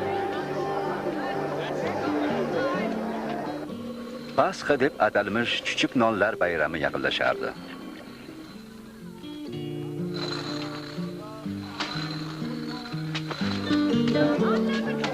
Iso Pyotr bilan Yuhannoni Pasxa taomini tayyorlash uchun yubordi.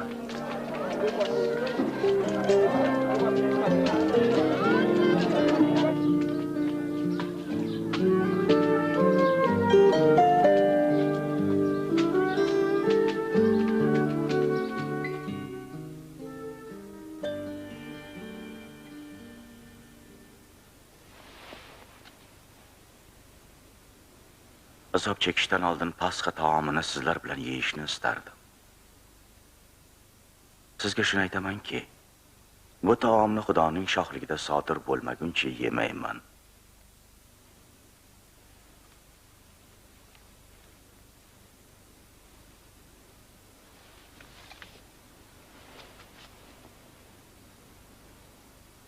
Bizga uzum mevasidan ato etgan Xudovand muborak bo'lgan.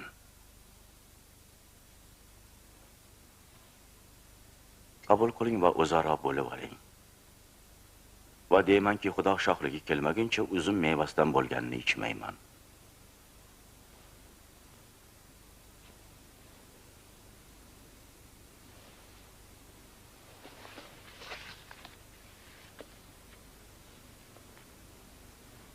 Bizga yerimiz nonini ato etgan Xudovandimiz muborak bo'lgin.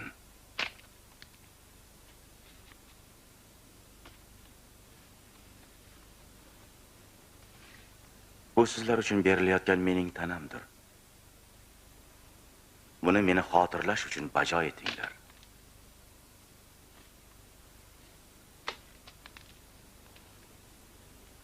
Bu kosa sizlar uchun to'kilayotgan mening qonimdagi yangi ahddir.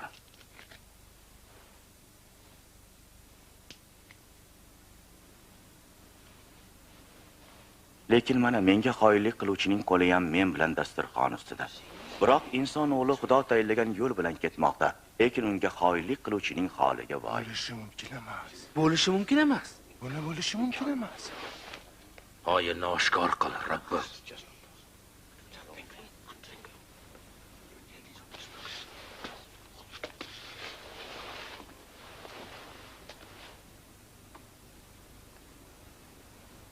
Orangizdagi kattangiz kichik bo'lsin.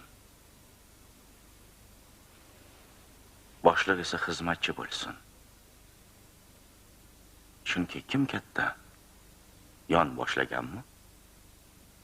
Yoki xizmatchimi? albatta yon boshlagan katta. Lekin men orangizda xizmatchi kabiman. Mening hamma ofatlarimda men bilan birga bo'lganingiz uchun menga otam vasiyat qilgani kabi men ham sizlarga shohlik vasiyat etaman. Taxtga o'tirib Isroilni 12 pushtini hukm qilasiz. Oramizda xoin yo'q ekanda. To'xta, Pyotr. Iblis sizlarni bug'doy kabi sochib tarqatishni so'ragan edi, lekin men seni iymoning kamaymasin deb ibodat qilgan edim va sen keyin iymonga qaytib birodarlaringni hammasini mustahkamlaysan. Rabbi, men sen uchun zindonga ham o'limga ham tayyorman. Senga aytaman, Pyotr, bugun xo'roz qichqirmasdanoq mendan 3 karra yuz o'girasan.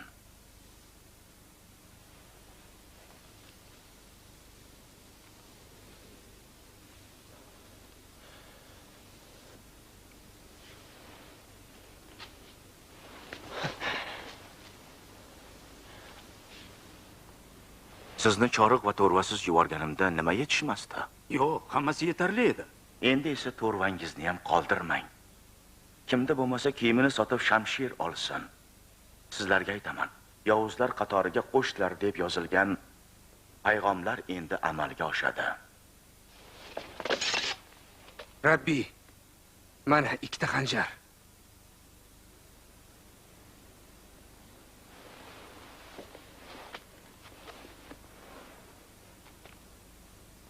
Shular yetarli. Bu orada din peshvolari Isodan qutulish rejasini tuzishga yig'ildilar. Shu vaqtning o'zidayoq iblis Isoning 12 rasullaridan biri bo'lgan Karyaflik Yahudoning ichiga kirdi. U din peshvolari bilan Isodan xalos bo'lish yo'li haqida maslahatlashar edi. Iso Quddusni tark etib, Zaytun tog'iga ibodat uchun chiqib bordi.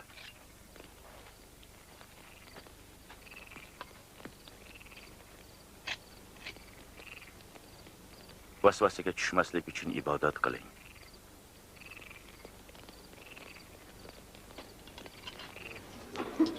Atigi 30 kumush tanga evaziga Karyaflik Yahudo Isoni sotdi.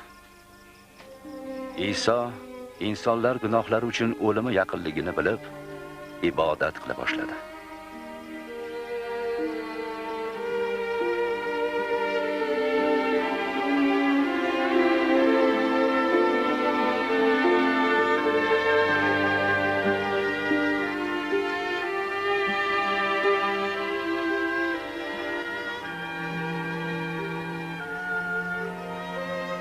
Qadarim, iltifot qilib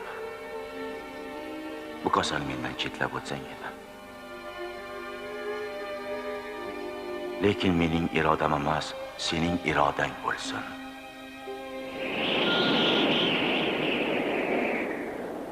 Shunda samodan farishta kelib uni quvvatlantirar edi. Va Isoning teri yerga tomib tushgan qon tomchilarida edi.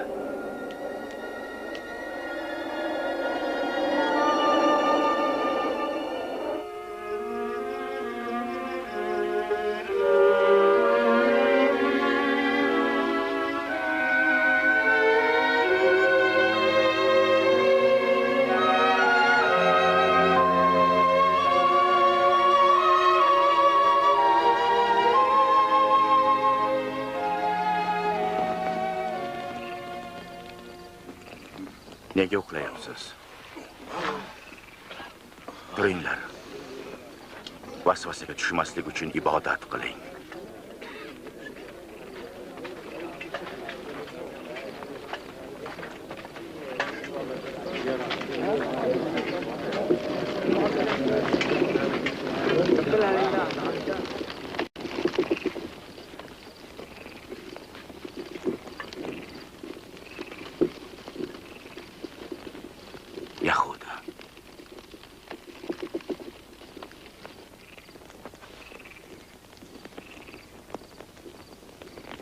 Shu bo'lsa bilan menga xoylik qilyapsanmi? Rabbiy, shamshir bilan uraylikmi?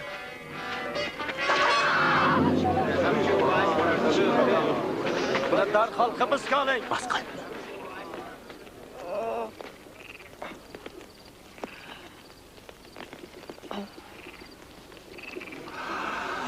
Voy, mo'jiza-ku. Meni qaroqchiga o'xshatib qarshimga qurol bilan chiqdingiz. Sizlar bilan har kuni ma'batda bo'lardim, menga qo'l ko'tarmasdingiz. Lekin hozir esa qo'lingiz baland keldi.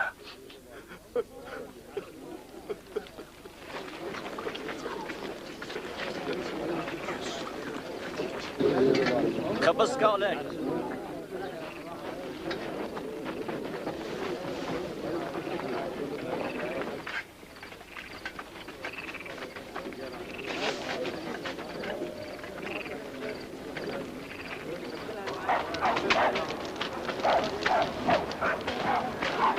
Bundan ko'z uzmanglar. Askarlar Isoni hovliga olib kirib, uni tahqirlab, masxara qila boshladilar.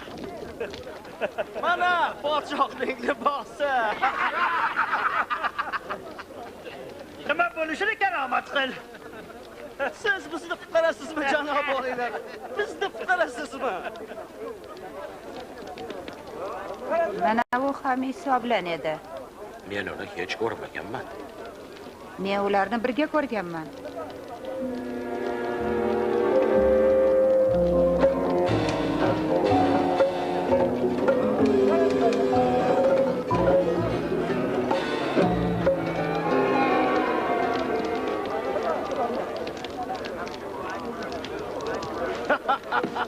Biz seni itoatkor qullaringmi?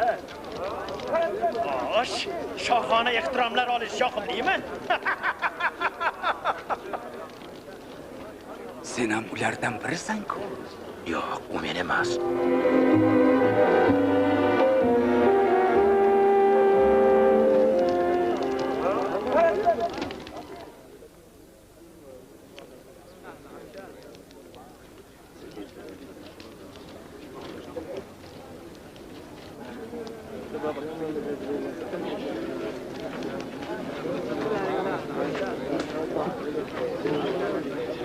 Meni aniq yodimda.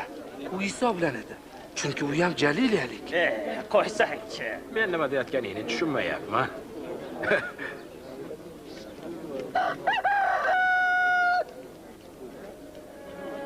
Iso qayrilib Pyotrga qarab qo'ydi. Shunda Pyotr Isoning xo'roz qichqirmasdanoq mendan 3 karra yuz o'girasan degan so'zlarini xotirladi.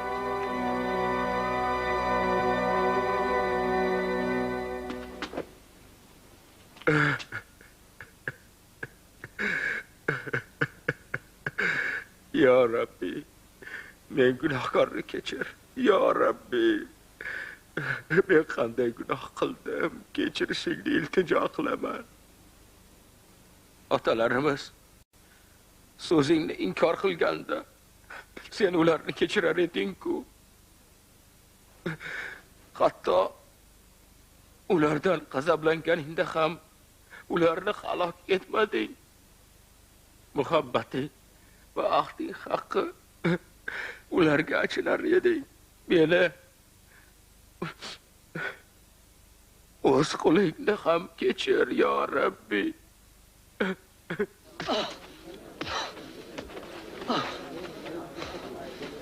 Seni kim urdi, a? Seni yana kim uradi? Karomat qilchi. To'xtanglar. To'xtanglar deyapman. Uni kengashga olib boring. Ya!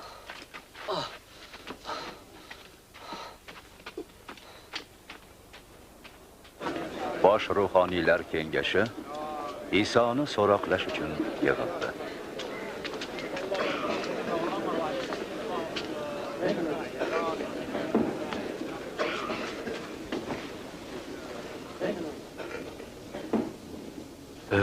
Bizga aytchi, sen Masih emasmisan? Agar aytsam, menga ishonmaysiz. Agar men so'rasam, siz javob bermaysiz.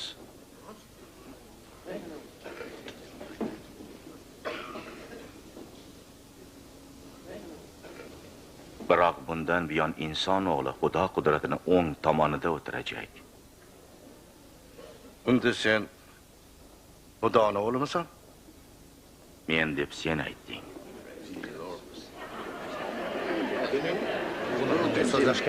Bunday so'zlashgani Bu o'limga loyiq. Uning nima deganini hozir hammamiz eshitdik.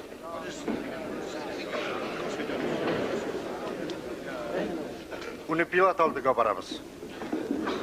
To'g'ri, uni kutish kerak.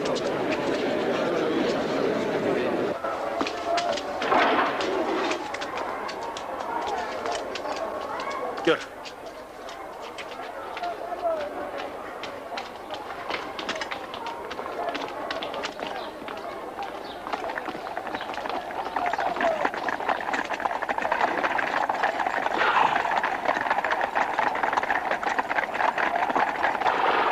Isoni minglab odamlarning hojga mixlanishida aybdor bo'lgan Rumning eng zolim hokimlaridan biri Ponti Pilat oldiga keltirdilar.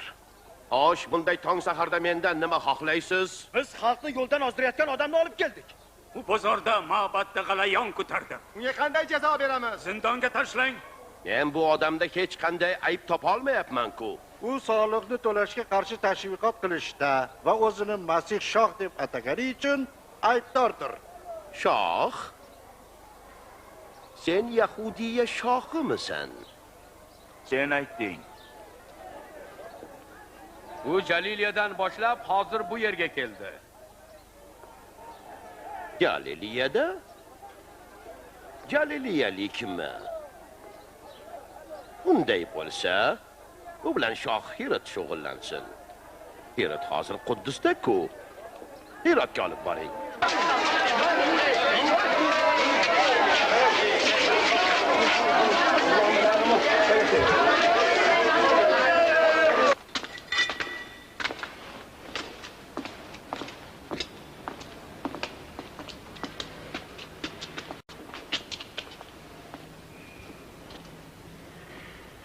O'zingni kim deb atading?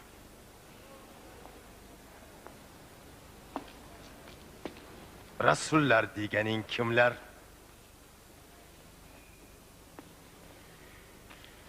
Aytishlaricha mo'jizalar ko'rsatar ekansan.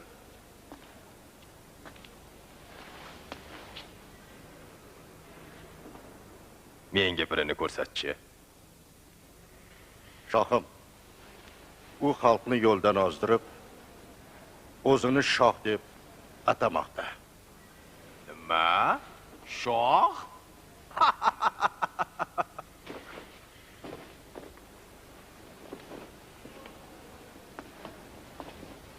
Janob valiylar, jazolansin.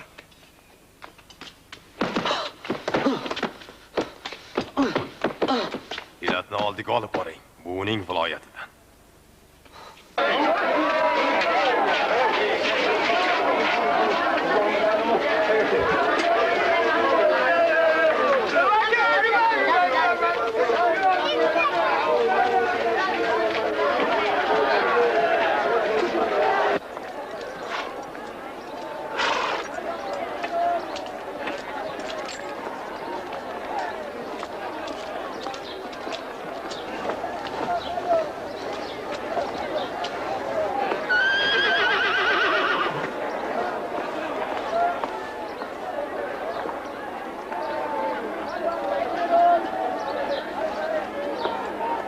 Bunchalik o'limga loyiq ish qilmadi-ku.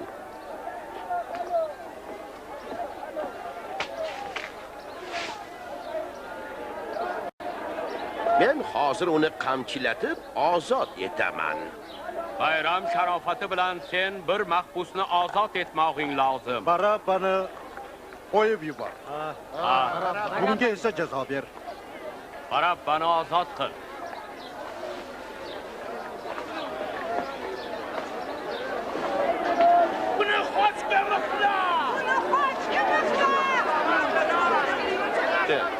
Sen, qamchilaydi.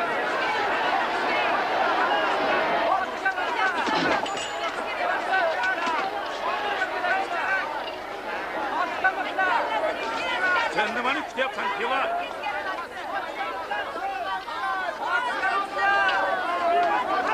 Bu Iso-ku.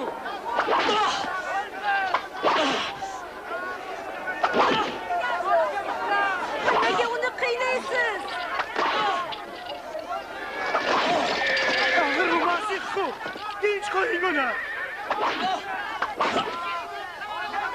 Hech qanday yomonlik qilmadi-ku.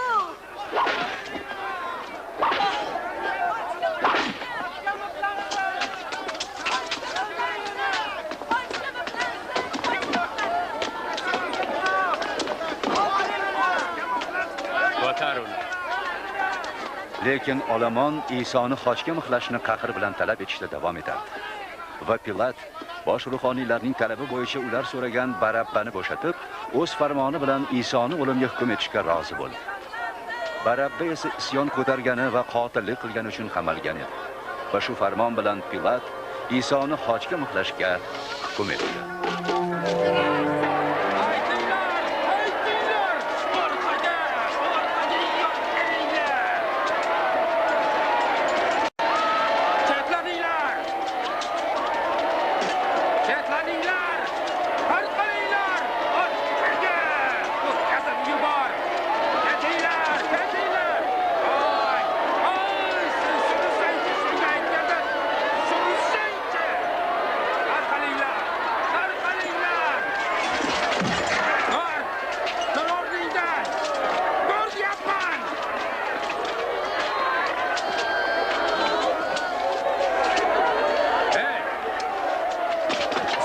Kireneyelik Semyonman.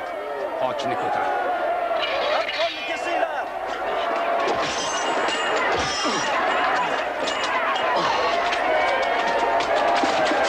Ko'tar buni. Qimirla. Orqaga ber. Orqalinglar. Yo'llayinglar.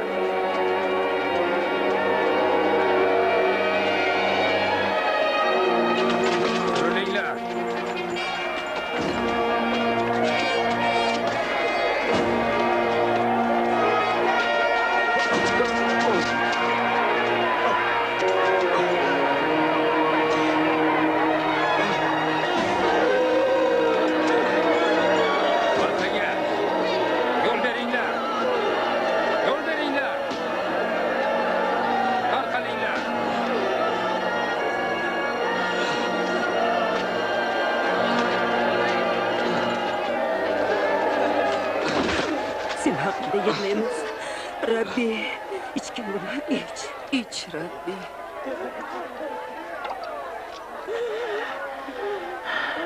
Quddus qizlari, mening haqqimda hech yig'lamang.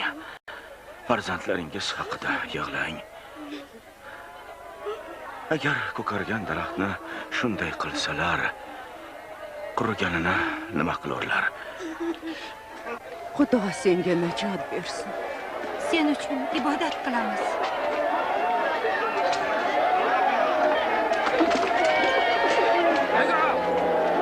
Ey boshdagilar, tezroq qimirlanglar. Sizlarga aytyapman. Tezroq qimirlasangchi. Tezroq qimirlasangchi. Tezroq qimirlasangchi. Tezroq.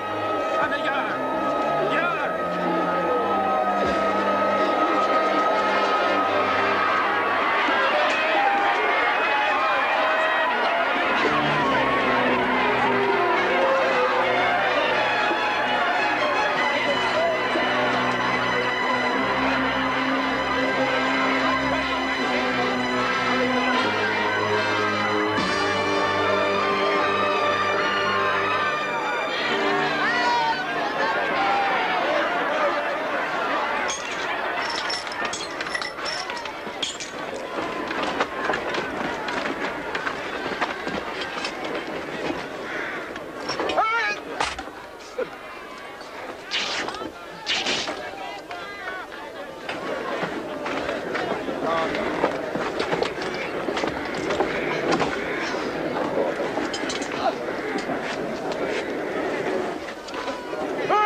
Padarim ularni kechir.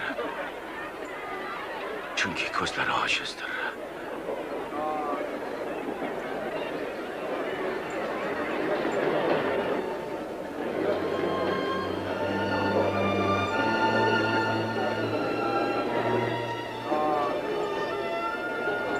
Boshqalarga najot berardi. Endi o'ziga najot berdi. Agar sen Masih bo'lsang, o'zingni qutqarib qochdan tur. Mo'jizalaringdan birini ko'rsat.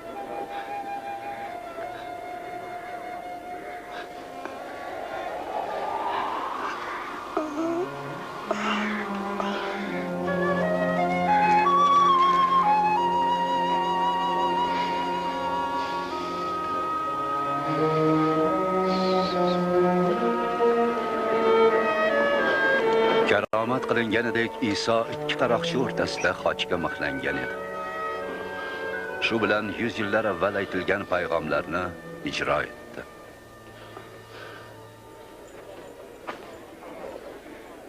Bu buyuk mo'jizakorning ridosi-ku. Mana endi qo'liga. Qo'y uni, yirtma. Kelinglar, qurla tashlaylar.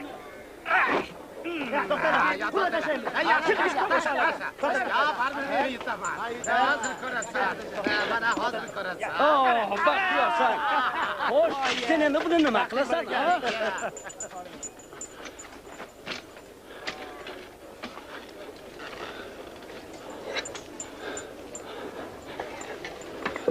Uning boshi ustiga esa Yunon, Lotin va Yahudiy tillarda bu Yahudiya shohi degan yozuv qoqib qo'yildi.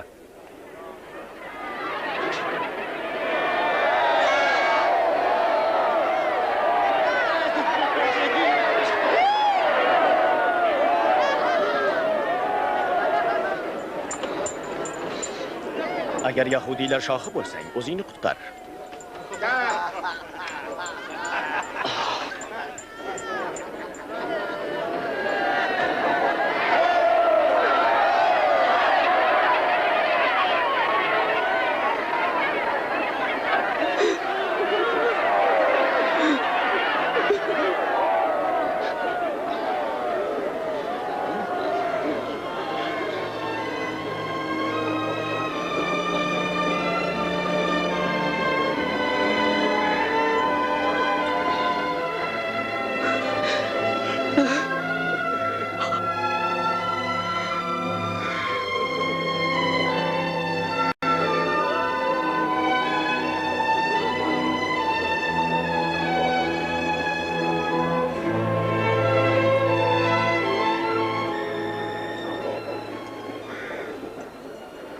Agar sen Masih bo'lsang,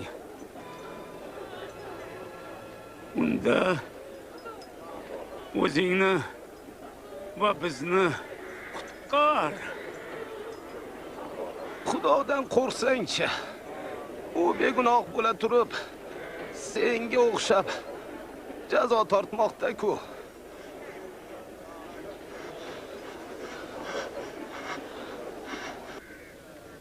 Iso o'z shohligingga kelganingda meni xotirlagin. Chindan aytaman. Bu gunoh men bilan jannatda bo'lasan.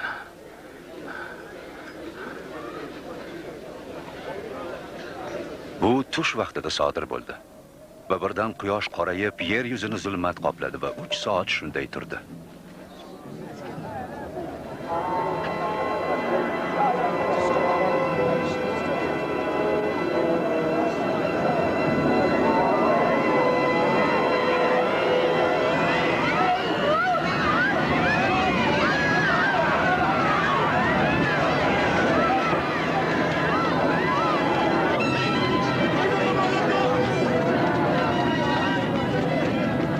Quddus ma'badining tar pardasi o'rtasidan yirtildi.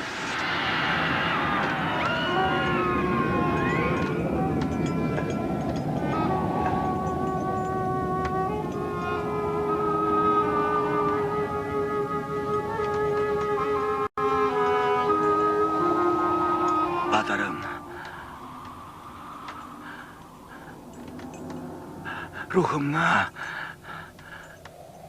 qo'llaringga topshirdim.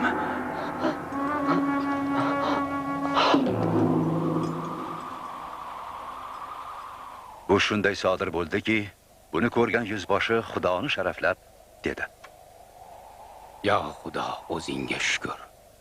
Bu odam haqiqatan solih edi."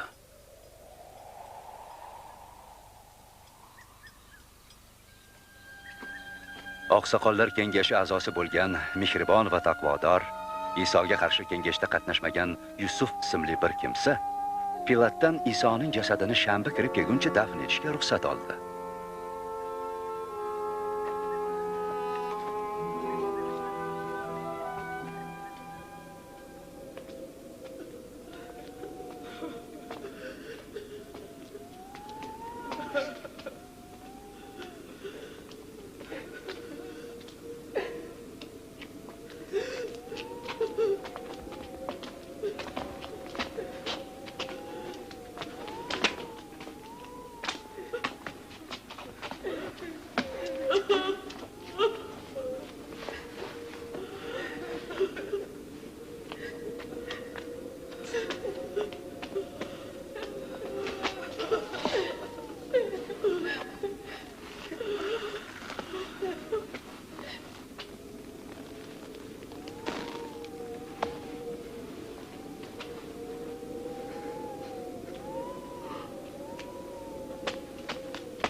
Kechiring bizni.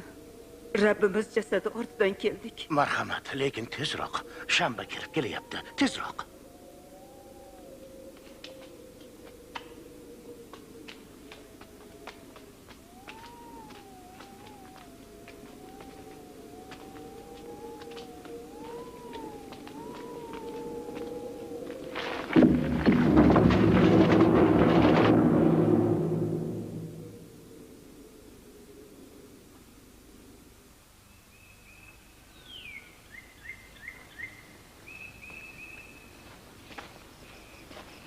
Shanbadan so'ng tongda tayyorlangan xushbo'y qorishmalarni olib, ayollar dahmoldek keldilar. Lekin qabr toshi qabrdan ag'darilganini ko'rdilar. Va qabrga kirganlarida Iso jasadi unda yo'qligini ko'rdilar.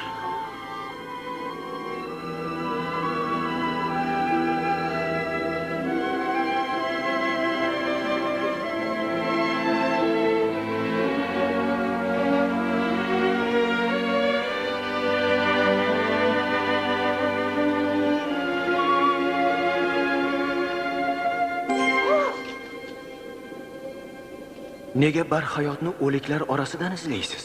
U bu yerda yo'q. U tirildi. U hali Jaliliyadaligida inson o'g'lining gunohkorlar qo'liga topshirilib, hojga mixlanishi va 3-kuni tirilishi lozim deb sizlarga aytganini eslang.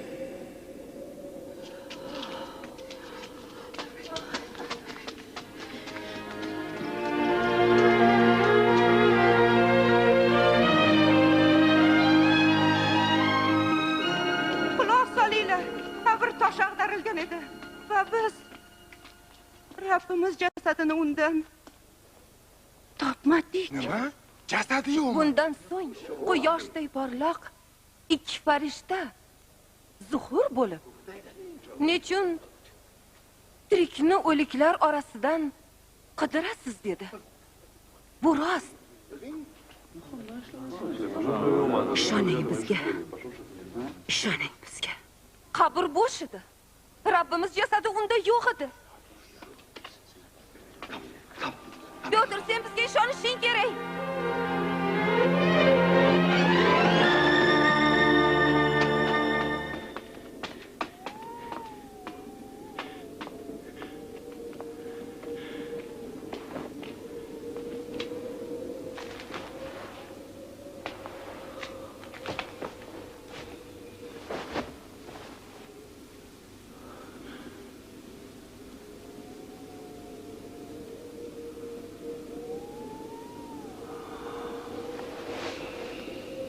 Rabbi Iso ikki shogirdiga Emmaus yo'lida zuhur bo'ldi.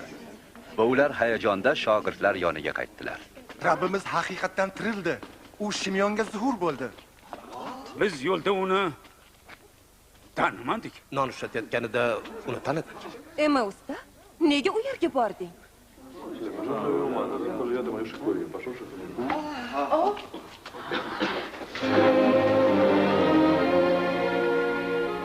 Omon bo'ling.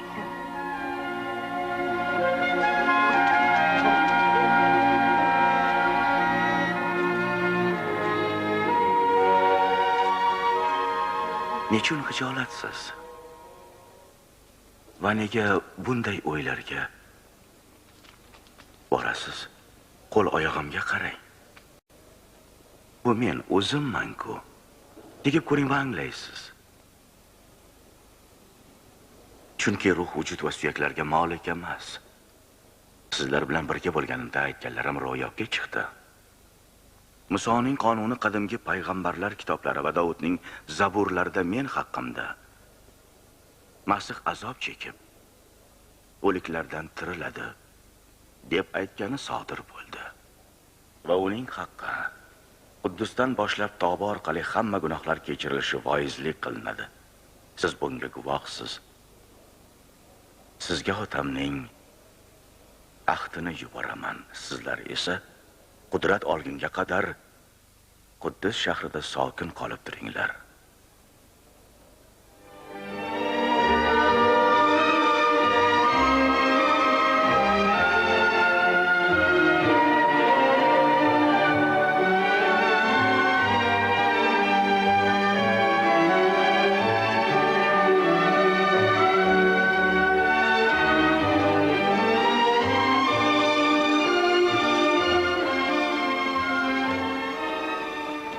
Sizni Xudo saqlasin.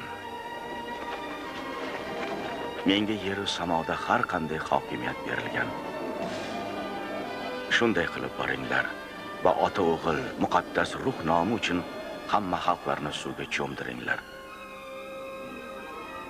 Sizga qilgan hamma vasiyatlarimga rioya qilishni o'rgating.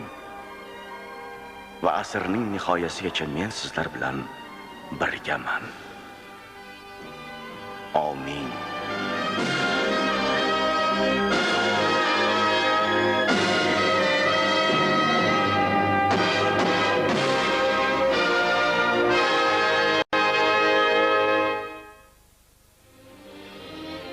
İso jasadi bo'lgan qabr bo'sh qoldi. Hojga mixlangandan so'ng 3-kuni u tirildi va barhayot. Ha, u barhayot. Sening hayotingga kirmoqchi. U o'zi aytganida: Men tirilish va hayotdirman. Menga iymon keltirgan o'lsa ham tiriladi. İso o'liklardan tirilganiga salkam 2000 yil bo'ldi. U bugun ham barhayot va uning ta'siri dunyoda beqiyosdir. Ko'p mag'rur hokimlar kelib ketdilar. O'z davrida mashhur bo'lgan qirol va olimlar, yozuvchi va faylasuflar yo'qlikka g'oyib bo'ldi. İso bugun ham barhayot. Dunyo tarixida İso shaxsi noyobdir. Uning tug'ilishi ham noyob. Yozuv İso bokira qiz Maryamdan tug'ilganini bayon etadi.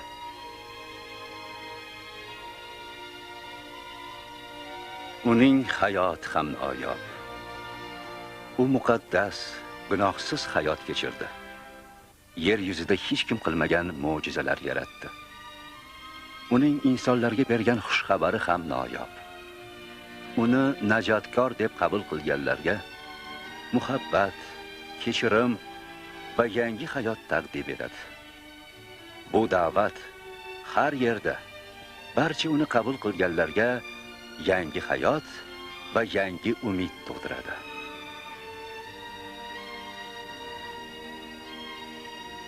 Uning hojdagi o'limi ham noyob. Xudo vohid o'g'li İsoni gunohlarimiz uchun qurbonga berdi.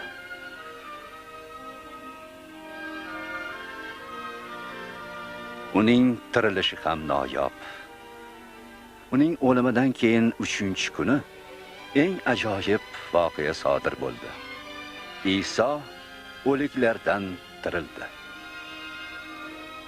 Uning tug'ilishi, hayoti, o'limi, tirilishi va samoga qaytishi Iso Xudoning o'g'li va insoniyat najotkori ekanligini isbot qiladi. U bugun ham barhayot. U sening hayotingga kirib, gunohlaringni kechirmoqchi va abadiy hayot bermoqchi. Unga quloq sol. Ey butun qiynalgan va mushkulot chekkanlar, meni yonimga keling.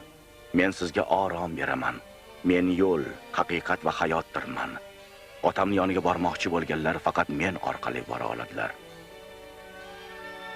Yozuv bunday deydi: Hamma gunoh qilgan Xudo shuhratidan mahrumdir. Chunki gunoh uchun qasos o'lim. Xudo tuhfasi esa Rabbimiz Iso Masihda abadiy hayotdir. Isoning o'limi gunohlaring uchun to'lovdir. Hozir ham u sening hayotingga kirmoqqa tayyor bo'lib turibdi. Mana, men eshikni oldida turib taqillatyapman. Kim meni ovozimni eshitsa, men uni diliga kiraman. Isoning muhabbati va kechiruvini anglamoq uchun sen uni o'z gunohlaring uchun qurbon deb inonish bilan qabul qilmoqing lozim. Agar qalbing shuni istasa, inonish ibodatini bajo qil va Iso Masih hayotingga kiradi. Mana ibodat namunasi. Men uni avval bir o'zim aytaman. Rabbano Iso, sen menga keraksan. Mening gunohlarim yuvilishi uchun hojidagi o'limingga sendan minnatdorman. Men o'z qalbim eshigini ochaman. Seni Rabbim va najotkorim deb qabul qilaman. Hayotim sening qo'llaringda. Meni qanday ko'rishni xohlasang, shunday qilib yarat. Amin. Agar bu ibodat ko'nglingga mos kelsa, unda uni hoziroq talaffuz et. Men uni asta-sekin aytaman, sen esa qaytar. Rabbano Iso, sen menga keraksan. Mening gunohlarim yuvilishi uchun hojidagi o'limingga sendan minnatdorman. Men o'z qalbim eshigini ochaman va seni Rabbim va najotkorim deb qabul qilaman. Hayotim sening qo'llaringda. Meni qanday ko'rishni xohlasang, shunday qilib yarat. Amin. Mana, endi bu inonish ibodatini qilib, sen Iso Masihni o'z hayotingga kiritding. U sening yoningga kelganiga ishon. Unga da'vat etuvchi odamning yoniga borishga u va'da bergan. Shuningdek, gunohlaring kechirilganligiga va sen Xudo farzandi bo'lganligingga, mangu hayot senga in'om etilganligiga ishon. Agar sen Iso va'dasi bo'yicha baxtli hayot kechirmoqchi bo'lsang, uning bilan har kuni ibodatda so'zlash. Muqaddas kitobni o'qib, hayoting uchun uning ajoyib rejalarini tushunib ol. Iso Masihni sevgan mumtozlar bilan aloqada bo'l va har doim uning ajoyib va'dasini yodingda tut.